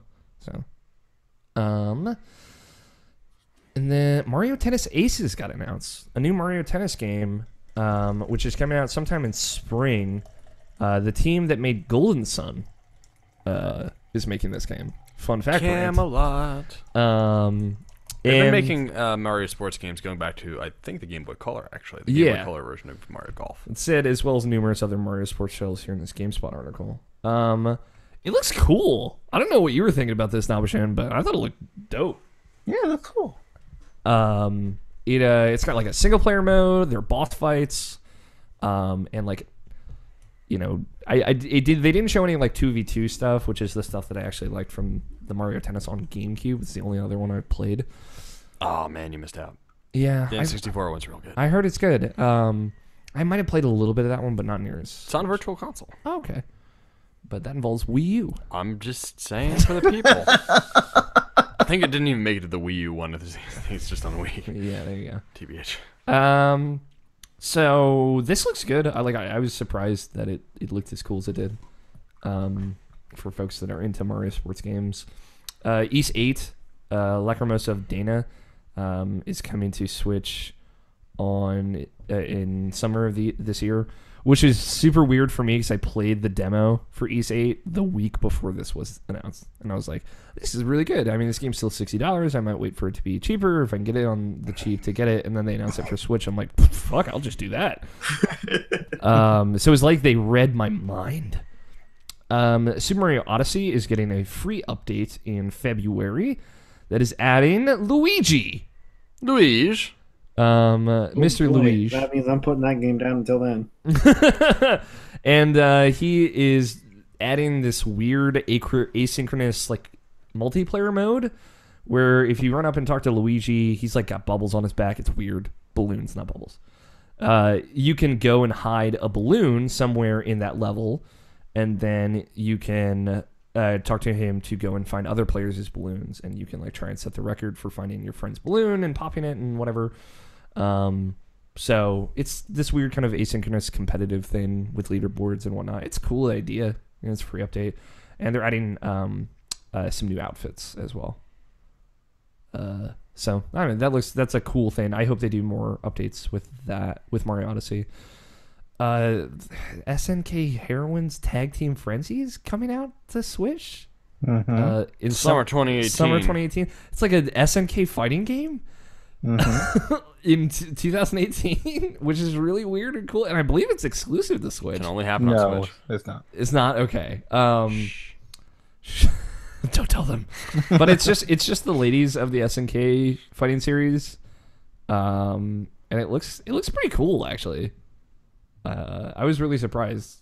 I know a lot of people want another SNK game too. So, Mario and What's SNK Rabbids. stand for? I actually don't know. I Super don't know. Ninja Knights. Oh well. Right. It's not. Forward. Nabashin will find out. I think it's Sega something. Mario and Rabbids DLC is coming out in spring. It's adding Donkey Kong as a playable character. He's got a boomerang that is a banana. It's exactly what you want. Bananarang. And he's got a Donkey Kong themed level. It's a jungle and stuff. It looks kind of like a new Donkey Kong Country games. Looks good. Payday 2 is coming to Switch February 27th. It was like supposed to be a launch title or something. I think it was supposed to come out within that first year. I guess this is technically in the first year of the Switch. I think it was supposed to come out earlier, but it has the firm date. Yes, February 27th. It's got like a platform exclusive character that'll be timed exclusive. Some Japanese computer whiz named Joy. It's got like a digital mask that changes different faces. It's cute. Faye, that EA Originals game that was announced in E3 2016, I want to say. I don't think that was 2017. No, they didn't mention it in 2017 at all. Yeah. So that is coming to Switch and by extension PS4 and Xbox One as well, I believe. February 16th. It looks like it's definitely changed a lot. It looks really good. Like you're a little fox creature, you can jump on the backs of other creatures and you get like their power. Kind of reminds me of Stacking, a deep cut puzzle game from Double Fine from a while back. And Celeste is another game that'll be available on January 25th. I forget. That is by... Oh, I feel like I know the developer of that game. But they've done another game, I think, on Switch. It is like a cool... it's like a cool platformer where like you have like a dash power and you can like... You're like climbing this mountain and continue on. It looks very cool. Like I was into it. It kind of the art style reminds me of Blossom Tales. For anyone that's familiar with that I talked about earlier on the show. Donkey Kong Country Tropical Freeze is coming to Switch on May 4th. Finally, the justice will be known. I remember a year and a half ago texting Nabishin. I think it was actually 1 year ago. Maybe 2 years ago. It was in January of some time. And I said, I'm thinking about getting Donkey Kong Country Tropical Freeze. And you talked me out of it, Nabishin. Now it's on Switch, though. Now it's on Switch. And I have zero guilt. I'm going to get it. I'm going to do it.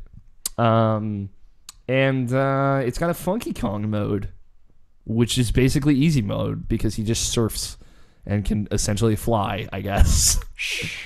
He's infinite in power. And the closing announcement was Dark Souls Remastered. Finally. I've been asking for this for a year and a half now. It's coming to Switch on May 25th. It is also coming to PC, PS4, and Xbox One on May 25th. It'll run at 60 frames per second. At least on PC, Xbox One, and PS4. I don't know if it'll run at 60 30 FPS. on Switch. Okay, there you go. But it allows for more multiplayer characters on the screen at the same time. And includes the Artorias of the Abyss DLC. So, that is it. Man, that's all the Nintendo news this week. Can't believe they surprised us with a mini direct. That's real good. That's real good stuff. But wait, there's more. Wait, what? I just want to say real quick, I thought that was a really strong direct. I know a lot of people were like waiting for Fire Emblem, Metroid Prime 4 stuff. That's a crossover. Pokemon. Well, like info on those new games, I think I don't think it's unreasonable to be disappointed that they weren't mentioned at all. But I do think like I was under the assumption that they were saving that kind of stuff for E3. So, but like there was like rumors going about that Pokemon Switch, Fire Emblem, and Metroid Prime 4 are all coming out in 2018. Great. Don't think I believe that, but that would be cool. I'm sure they've got an Animal Crossing game in the chamber too. Like they've got to be sitting on that. I mean, they have enough franchises, and hey, man, just the good Wii U games are just getting ported. Mm-hmm. Captain Toad's probably gonna be next. What did you say, Nabishin? Give me Captain Toad, Smash 4, and Wonderful 101, and I'll chuck my Wii U at the window. Because they always do a twist, Nabishin. On the Switch, it'll be the Wonderful 104. Captain Toad Plus would be like really great. Just Captain Toad ported to Switch with more levels. Like that's so far have they just ported a base game with nothing extra added to Switch? No. Didn't think. I guess Bayonetta 2 is that. There's as far as we know, nothing has been added to Bayonetta 2. Except for the promise of Bayonetta 3. They're adding amiibo support and some other stuff, I believe. Okay. But like that is probably the least significant. Yeah, it is. God, what was I about to say? That's the least significant thing. Which is crazy because Bayonetta 2 is significant in itself. So yeah, 1 and 2 coming out again on a Nintendo console exclusively, and the third. There's a lot going on. Yeah, there's a lot. There's a whole thing with that. If they do Captain Toad's Treasure Tracker, they should like bundle it with Super Mario 3D World. That'd be the best way. Oh yeah, that'd be so good. I think that Super Mario 3D World and 3D Land should come over as a package on Switch. Ooh, 3D Land would be good. Like Super Mario do HD graphics on 3D something collection, yeah. Because I never finished 3D Land. It's all good. Yeah, both those games are really good. Yeah, I like them both on Switch. 3D World is so good. People don't love that game enough. I like Super Mario 3D World more than I like Super Mario Galaxy Odyssey. Yeah, the Galaxy, not Galaxy, crazy, crazy. Yeah, that's a discussion to have when we got 4 hours to go. Yeah, it's true. I know that is a hot take, and I try and veer away from those. Ah man, thankfully that was a lot of good news. Time to move on to the mailbag and hear what people want to say. Hell no, my friend. Wait, what? Let's talk about the Labo. Let's take a trip to the lab. There was no leading up to this, right? There's a single tweet. There was a single tweet. They were like, hey, we got something. 5 p.m. Wednesday rolls around. Brant is in transit to Maryland. It's true. I was on the way. The greatest gift that Christmas, Santa, or anyone could have brought me was being able to see Brant Range's live reaction to the Nintendo Labo announcement. Yeah. I thought you were going to say that Chibi Robo was on fire. Yeah, it's true. Chibi Robo was on fire. So, are you aware of this, Scott? You have to be, right? I kind of am. Nintendo drops this another mini direct this week, and it's just a trailer for Nintendo Labo. Cardboard boxes for your Nintendo Switch. I don't know how to explain this. So if you go to labo.nintendo.com, you can watch the trailer there. Nintendo is launching a series of alt controller style. They're called Toy-Cons. Oh God, It's true. Are they? Is that in scroll this? scroll down. No, scroll down. See where it says no. Scroll up. There's a photograph where it says Toy-Con 01. Oh Jesus. They are launching a series of alternative control accessories for the Nintendo Switch that are made entirely of cardboard. Like Google Cardboard. Like well-made stuff, like sheets that you pop out and then fold and bring together. They made cardboard string and springs. Like, that's it.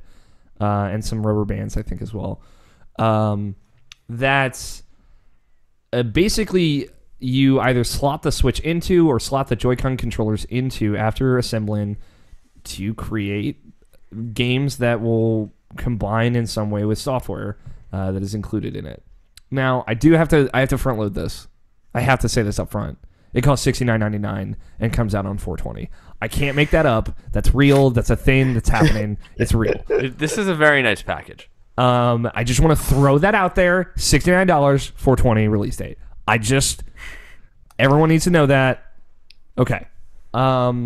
So What a weird coincidence. yeah, what a strange. No one thought of that, huh? No one thought when they were like, "Oh, this. I guess this was just a coinky dink."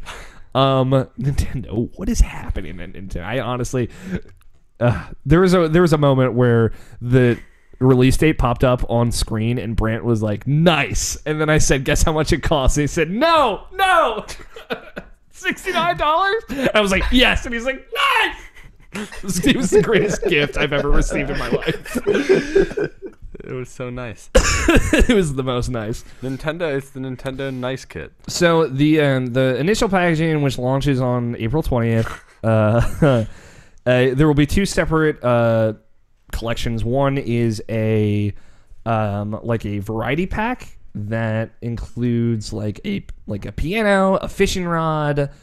It's called the Variety Kit. Includes a piano, fishing rod, like a little home, and like a motorbike, like steering wheel. And then the other one, which comes out on April 20th, which is $79.99. Not as nice. Not as nice, is the Robot Kit, which is like a full backpack and headset thing where you like swing your arms and it pulls strings and you punch as a robot in the game. It's a whole thing. It's crazy. But I think it's easy to see this and be like, Nintendo has legitimately lost their minds. Which is true. I don't think it's untrue. But there is like a level of intricacy and ingenuity in these designs that are honestly really surprising. For example, and I got this off of The Guardian because some people got to get some hands-on in previews before this announcement. Like the piano, you lodge the right Joy-Con controller into it, and the right Joy-Con controller has an IR blaster at the bottom of it. So the IR blaster sees specific strips of tape on the bottom of each piano key, so that when pressed, it sends information to the IR blaster that lets the Switch know which note was pressed, and then the game console plays that note. So like there is a level of intricacy and intelligence to the design of this that is like really, really cool. And it's using things like the IR blaster on the right Joy-Con and 3D Rumble to do things that I didn't think anyone would apply in this way or level and shape. It is also, like, it's cardboard. It's got to be cheap to manufacture. I feel like this isn't a huge financial risk for Nintendo. Well, the other thing is it's cardboard. A lot of the things with peripherals is that they break. The more complicated they are, the easier they are to break. These are for sure to break. These are cardboard. These are for sure to break. But it's cardboard.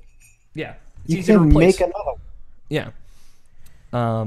Also, it's more biodegradable. Yeah, than it's plastic. it's very recyclable. This isn't like a Mad Catz plastic drum kit that's gonna fucking sink in a landfill for the rest of your life. Not that I'm saying that it was a bad piece of hardware, but like this is something that will be recyclable and be biodegradable. It's so Nintendo. It is like both the most surprising thing, but also the most Nintendo thing they could do. I've not talked to you about this at all, Nabashin. Give me some feelings. I need to know. I mean, it's literally what everyone loves and hates about Nintendo in one thing. It's because it's like, hey, like this is the most imaginative thing you can possibly think of. Also, it's like, oh, I'm paying $80 for cardboard. That's what it is, and that's what people are like. You could just be like, do the snarky approach and just say like, I'm paying $80 for cardboard. Why would I want this? Is why it's in this for me. And it's like, oh, this will be great for my kids, and like, like doing something different, which is also really cool. It's just like Brand said, it's like the most Nintendo type of thing. And it's also like a thing that like like it's because it's not made for us, like 100%, 1000% even. Yeah, and it's and, like people are like or people can be like like the Nintendo fanboys will just eat this up or whatever. And like I can't see a world where any of us will get this, but like it's like Grant's going to get this. It's worth noting he is already committed to getting Totally this. gonna get this thing. I'm so curious. It's not because it's something that's like so. I don't know. It's just so cool. Like I don't know how to put my finger on it. Maybe it's because I have a whole bunch of like younger cousins now who are the next generation or whatever, and I'm curious to see how they'll interact with these things. But I don't know. It's a cool new way to play, and as somebody who enjoys tech and geek stuff and nerdery, I'm just curious about it. I agree that it's not like quote unquote for the adult gamer or any of that like trash, but but I think that there's probably something to it. Like I want to see how it works. Like Nintendo is not a company, Wii U aside, that does super dumb things. So I'm very curious. You know what? I'm curious about it. I'm curious enough about it that I'm willing to pay a nice price.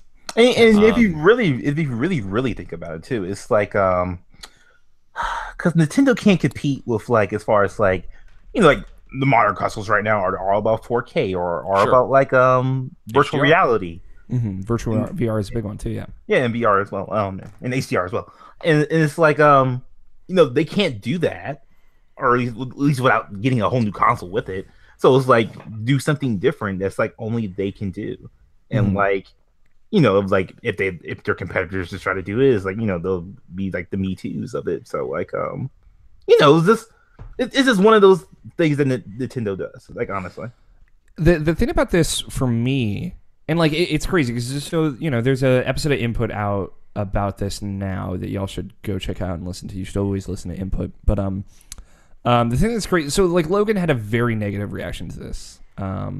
And I'm not like trying to put him on blast. Like, I understand where he's coming from, but like I don't like the idea of like video games are art and they should try and be taken more seriously. And then this makes video games look like toys. I think there's room for both, right? Like I think there's the part of games are toys. They always will be. Like Toys to Life is literally toys. But it is still like a functionally cool thing that I'm excited exists, and it has brought parents and kids playing games together in a way that is cool. None of us are parents, and none of us quite have that. But like you said, Brant, like the tinkerer in me, the kid that used to like to put together figures in me, likes the idea of putting these together. It reminds me a lot of Lego, and I loved putting together Lego, and I like the idea of it. So like this reminds me of that. I like the intricacy of it. It's you're building something and then you have something to play with at the end result. Like that's cool to me. That's always been cool to me. Yeah, and it's not like with any other medium that there's not just one genre of music or one genre of film or anything like that. And I don't want to like the thing that Logan brought up that I don't want to be is like, oh, Nintendo gets a pass. Like Nintendo could get away with this, but no one else could. And I think that's true, unfortunately, to some extent. But I think it's because it's so well, or it appears to be so well done. Like that whole thing about putting the right Joy-Con in the piano sleeve, and then it can see the notes in it. Like somebody really, really thought about this. You know what? After to be perfectly honest, I agree. Because like Sony tried with Wonderbook. Yeah, That was no good. But I'm willing to give them more of a pass than I would have in recent years, because they really thought through how the Switch works. Mm-hmm.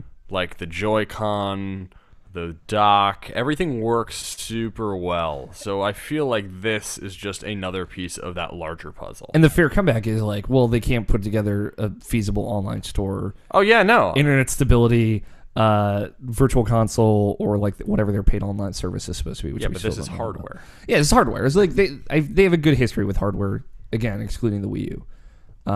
They have a tendency to lean on gimmicks. But like the thing I like about this, and the reason it is less of a painful thing to look at to me, is that it is literally cardboard. It's super affordable, both to consume, to purchase, and to reuse, but also for them to manufacture. Like I don't see this as them taking a big dumb financial risk. Like if this does terribly, like I don't see it really affecting their bottom line at all.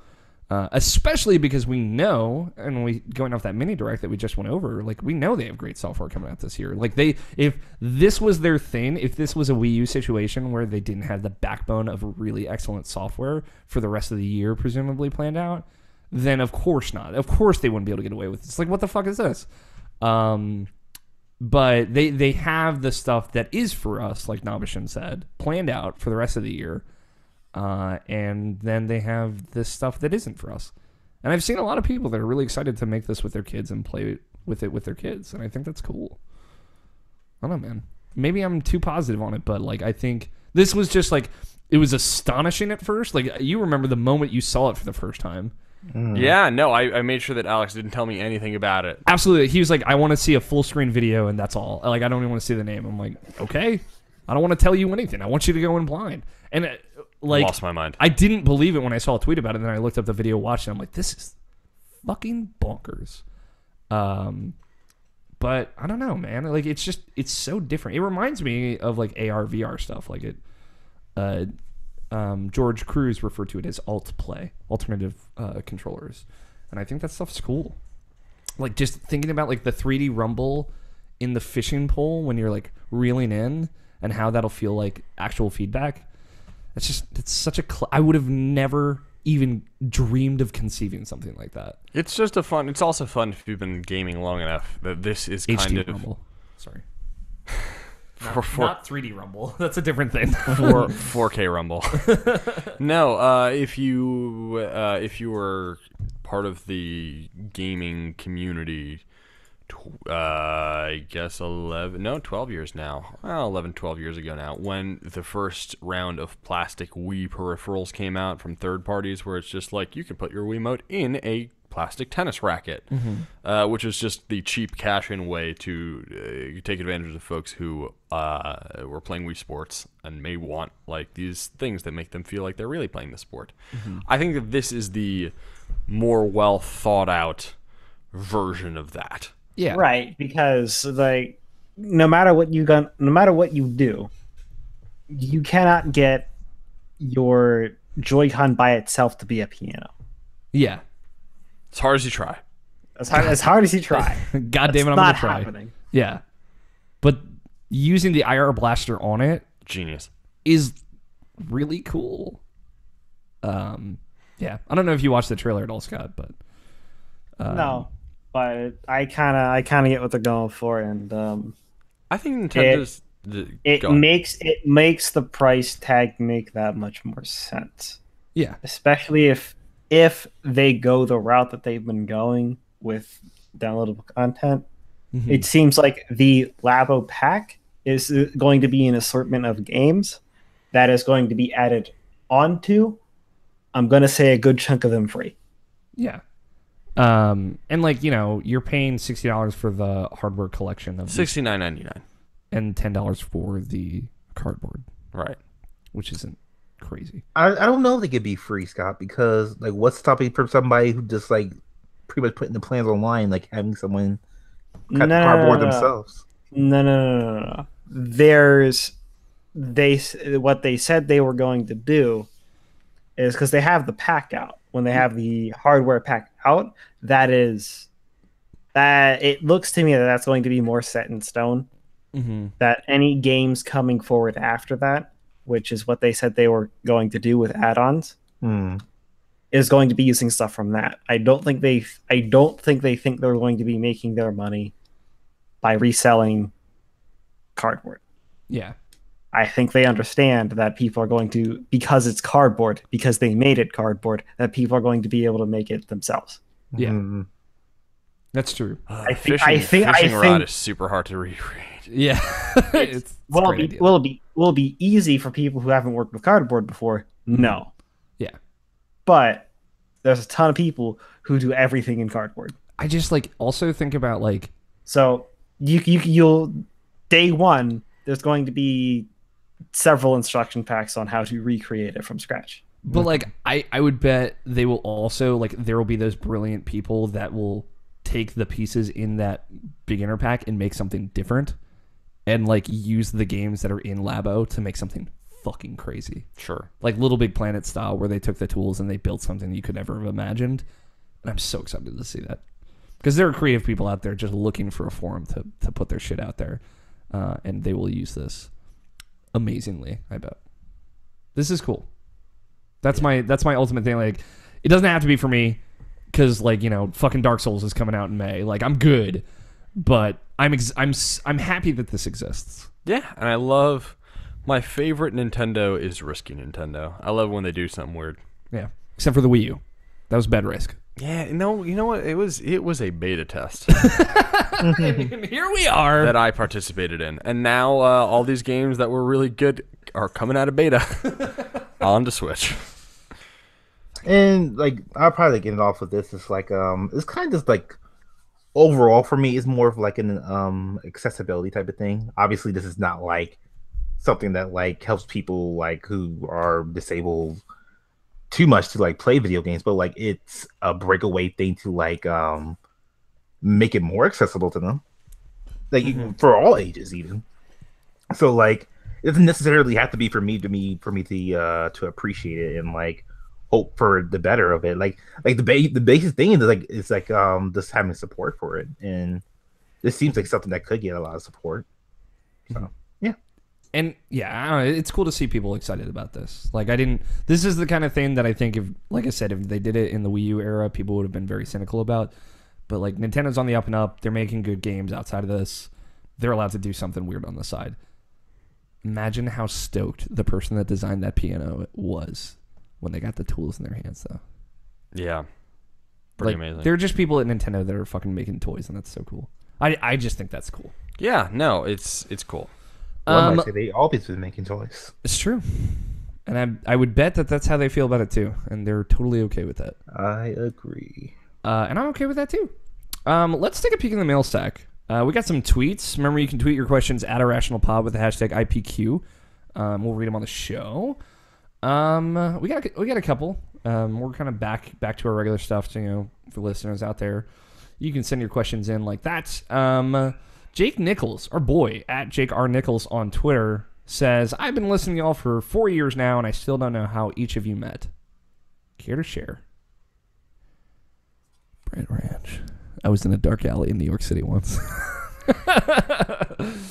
Well, Scott and I met in elementary school. That's all you need to say. Yeah. I don't know. Scott sat at my table in middle school. We became friends. Like, that was really it. That's how it worked back then. Basically. Yeah. It was the good old days. And then Scott met Tony in, your comp sci class in high school? Yeah. And then I met Tony in my world history class in high school. And then we both had Comp Sci 3 together, all three of us. But they were in Comp Sci 4, I was in Comp Sci 3, it's the whole thing. But it was You a were shared in that classroom. class? Yeah. I just didn't go because I got sick and died. Oh, right. Yeah. I was in the Comp Sci 3 half the class. You and Tony were in the Comp Sci 4 half that class. 5. Comp Sci 5. Excuse me. My bad. There was a numbered 4, and then there was a 5th class after that. Yeah. So yeah, then the three of us became friends. Evan Wall, him and I, he went to middle school with Scott and I. That's how we met him. Just friends. He's out there flying a plane somewhere. Brant, we met through Twitter. Yeah, I meet a lot of people through Twitter, I'm starting to realize. it's fair. I was a pretentious asshole to you the first time we ever interacted. It was amazing. It was so not amazing. It was unintentional for the most part. I'm a bad person, but I don't mean to be a bad person. Twitter DMs live forever. It's trying to give you some honest to goodness advice. And you, And I had to be a dick about it. it was amazing. You also, I think you said at the time you thought you were older than I was. Yes. It's even better. Yep. I'm sorry, Brant. And then the first time Brant and I ever spoke audibly is the Brant Range's Top 10 Games of 2014 podcast, which you can go listen to. It's a It's a choice piece of content. it's a certified banger. It's like one of those things where we just started talking. We're like, oh, this is it. Nice. Nice. And we just talked about Majora's Mask, the hottest game from 2014. And where's Nobishin fall into this whole entire mix? You tell your side of the story, Nobishin. I was a listener because of VGEvil.com. Chat up. And then it was Indus Fest Third Strike, yes. Yeah. I wanted to go to it. They invited me to go along with their trip since they were driving there. And I said, sure. Went to a Walmart's parking lot and got into their van. And then their van broke down. This is Evan Wall's van. It was Tony Scott, Evan, and I in the van. And Option Lane, strapped up in a blanket, like a full bed situation in the back. It was great. It wasn't great. No. Van broke down. I'm sorry, Option. You can continue. Yeah, the van broke down. We got it fixed the next day. And then I left. Yep, we got it fixed, and then we awkwardly shared a hotel together. The van was fixed. We dropped Nobishin off at King's Dominion so he could go home with his friends on our way back to Maryland, and then Tony Scott and I, the three of us, drove back down to Georgia that night. And that was the first time we ever met Nobishin. The first time we ever podcast with Nobishin was our Mass Effect 2 spoiler cast, though. That's a certified banger of a podcast as well. And Nobishin has secretly hated us ever since. But yeah, that's really how it went about. There you go. There you go. And I met Brett in person when I went to New York. For the Yes, New York concert. I refuse to let him enter the city without hanging out with me. It's true. It's very true. I was like, what the hell? He's coming to New York? He's gotta chase his Kingdom Hearts. It's true. We got a question from Stephen Coffin at Scoffin Steven. Is 2018 the year for the revival of custom robo Brant Range? Yes. Definitively. First, it's going to come out. It's going to be one of those ARG games where it's real life meets video game stuff, and you're going to have to put together a big puzzle, and there's going to be sky trails and all sorts of other stuff. And then, you're going to wake up on August 23rd. It's just going to be on all of your consoles. It'll just automatically be downloaded to your Switch. That's all. Yep. Next question. August 23rd coming at you. Damn. I'll tell you what, Steven. 2017 and an extension of 2018 as well has literally given me everything I've ever wanted as far as video games. So I'm at the point now, after Kingdom Hearts 3 comes out, it's going to be I don't even know what I want anymore. Because, you give me almost literally everything except Beautiful Joe, which is hopefully happening soon. Fingers crossed. Oh god, that'd be good. Beautiful Joe remaster on Switch. Think about it. That's what I'm saying. I think about it. That would be the one thing. That is the one thing you want. So like, I literally got everything I wanted. So I think your time is coming pretty soon. There you go, Steven. I think so. He also says, why are all of you literally the best? Hashtag IPQ. It's very sweet, Steven. Not the best. Not I the am best. Not the best. Brant is for sure the best. No, these gentlemen are excellent. Steven was one of those kind folks that tweeted at all of us and said he really liked our Game of the Year content. Thank you for listening, Steven. Yep, thank you. You're the best for listening. Appreciate it. Yeah. That's it for questions, but now just a couple of things. Follow us on Twitter at IrrationalPod, and you can tweet your questions there. If you like this show, before we get into our final segment here, rate us on iTunes. We haven't said that in a while. It actually helps us out a lot, gets it in front of more folks. Just take 5 minutes, write a review, or just do a 5-star rating on iTunes. I would appreciate it. You can do the same on Stitcher and Google Play. Just helps push our show kind of like more forward in like the games and hobbies section of those places. Go listen to Input. It's our other podcast hosted by Jarrett Green, George Cruz Alvarez, and Logan Wilkinson. It's about news. It's very serious versus our Chucklefuck full of show. And if you like IP and the content there, I think you'll like that show. And everything else is on irrationalpassions.com. So, There also. Oh yeah, Breaking news. Alex and I will be podcasting in 2018. Alex saw me make a very expensive audio purchase that would seem to I hope, considering how much money Brant spend in regards to audio hardware, that we will be podcasting together in 2018. very somewhat soon. Yeah. Consider all the other stuff. The Wii U. We're about to have our Switch. It could be waffles versus pancakes. Waffles versus pancakes could be reborn in a way On Switch. on Switch. Okay. That's what it is. I already. Yeah. Just in the next couple months, you're gonna see something pretty amazing. Yeah. Go check out Business Insider. Yeah. Insiderpicks.com. Check Insider, is it PIX? it out. Yeah. This is a real serious thing. I know. I was just curious. PICKS. Okay. Insider picks, because I help pick things. Now it is time for bets. We're back. 2018. Bets are over. Brian Nobishin Jackson, Tony Horvath. They beat us, Scott. They did. It's all right. It's time to switch up the teams. We haven't talked about this, so we're just going to talk our way through it. At the end of every show, we're going to make some dumb bets. And at the end of next week's show, we'll figure out who won that bet, who didn't, which team. And then we're going to make more dumb bets. That is the thing going forward. So first, we have to assemble teams. I think it's unfair if Nabish and I are on the same team because we're obviously the best. But I think it's also unfair if Tony and Nabishin are on the same team because they're obviously the best. And I'm not here to say that Scott's the worst at betting. I'm just saying you need to take it more seriously in 2018, Scott. Damn. I did pretty I bet he goddamn doesn't. good. You did great, Scott. I'm just teasing. How's this? Tony's not here. He doesn't get to choose. Can I make the teams?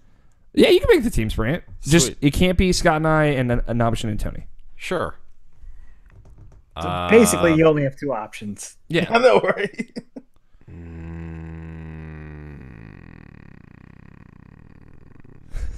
This is a thinking man's game over here. Yeah, well, I'm trying to think. Who would I bet on? I think Alex and Nobishin should be on team this year. Oh shit. I think that's what it is. I think that I ran through all of the myriad scenarios in my head. You don't think Tony and I should be on a team? You think that's Steve? Not in 2018. Not in 2018. That's the 2019 joint. That is a 2019 joint. Okay, 2090 teens. It's coming at you, boy. That is so many. All right, That's now a lot of are you hormones. guys good with that? Sure. Okay, let's do it. So Brant, that means you're going to be betting for Tony this Okay, week on sure. Scott's team. Fair. We'll think of team names and then we'll decide team names next week.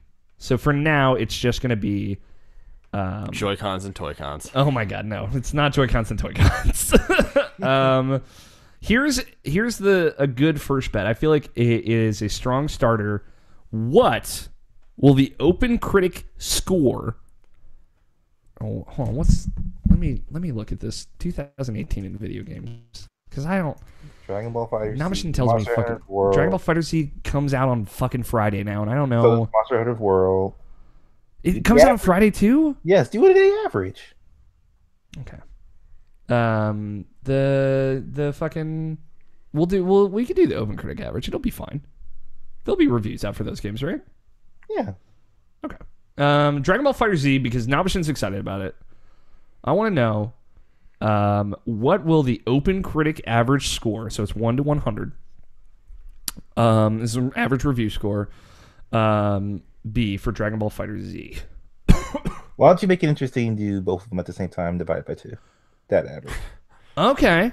So the Monster Hunter Open Critic score plus the Dragon Ball Fighter Open Critic score divided by 2. So it's still probably going to be a similar number, but it might be a little bit lower, a little bit higher, depending.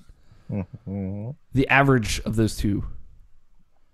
And y'all out there can type your bets into the chat. I assume you've got your number locked in your brain. 86. Okay. So Brent says 86. Yep. I said 87.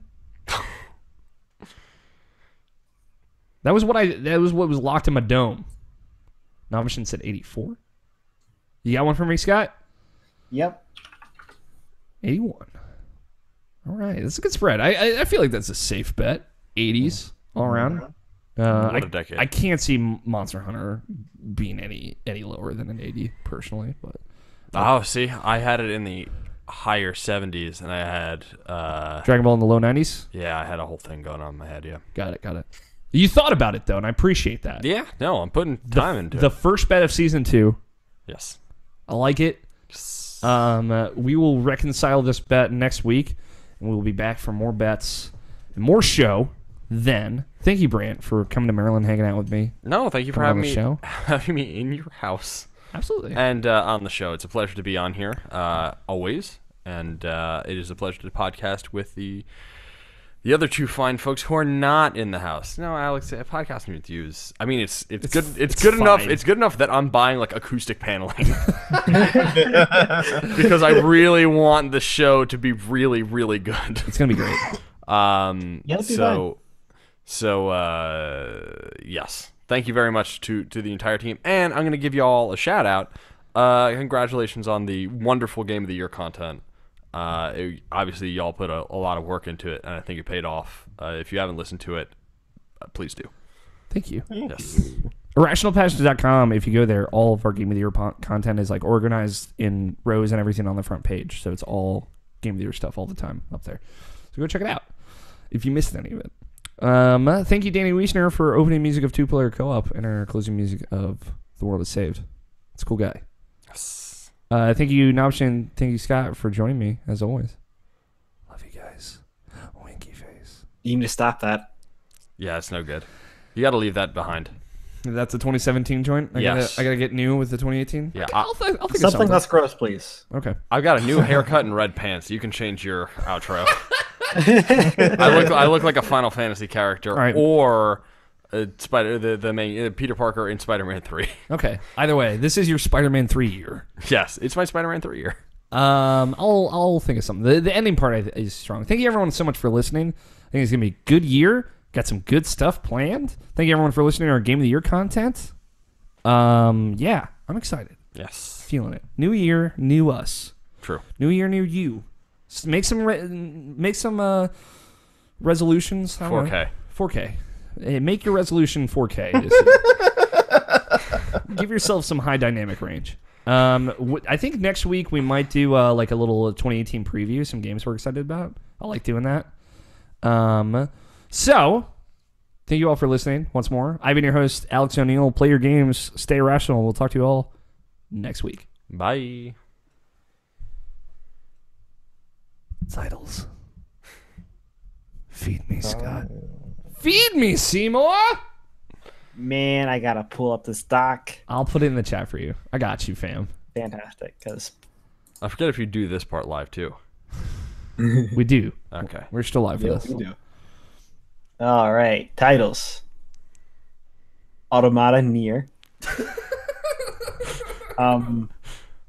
I feel like there's a bit to that. Yes. I feel like I was a part of that bit. You were. You were there. I was there. You I were one already of 4 forget. people. I already forget. All right. It's in the voice. Irrational passions with some ranch dressings. Oh God, it's unsettling. Bone sleuth is ready. Bone Sleuth is ready. There's a lot of random stuff here. I sold my PS4 for a knife. There's absolutely a lot of range stuff here. If you want to survive in PUBG, troll. HDR. It was like Hibra. My Jam of 2018. Strawberry. Anti-Jam Fam. Bayonetta 3. Boys. True. The Nintendo Nice Kit. 4K Rumble. Waffles versus pancakes on Switch. And make your New Year. What? Revolution. Yeah, dog. Resolution? Resolution. There we go. Make your New Year's resolution 4K. These are all great. It's a lofty goal. You were just slinging bangers this year. I say some real dumb things on the microphone. And you think I say dumb shit. Yeah, it's just weird when it's read back to me. Usually the stupid things I say are not like recorded and also read back. You like anti-jam fan, Scott? I like anti-jam fan. That's a really good That one. is pretty good. What do you like, Nobshin? I sold my PS4 for a knife. Here's the thing about that. That is the best one in my opinion. But I also don't want to ruin that moment in the podcast where I just offhandedly say that. That's true. Like, no spoilers. I don't want the beginning of the show to be like, what the fuck is this? When that shows up on the podcast feed, I don't want people to be like, all right. I just want them to be driving and be like, what? Like a van full of nuns. Exactly.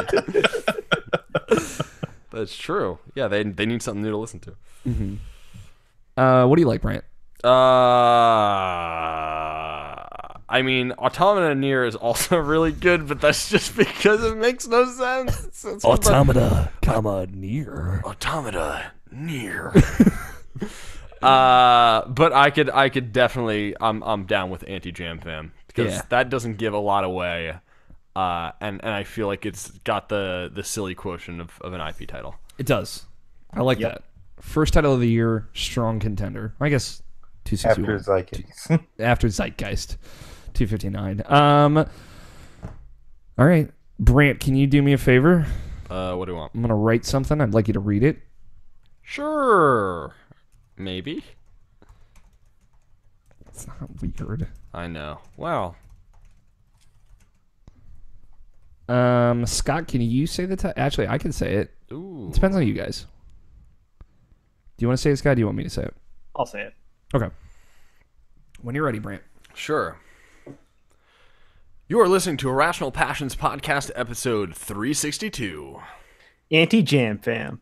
Fam! There you go. I did something for you, Scott. All right. Thank you, everyone, for watching. Have a good night.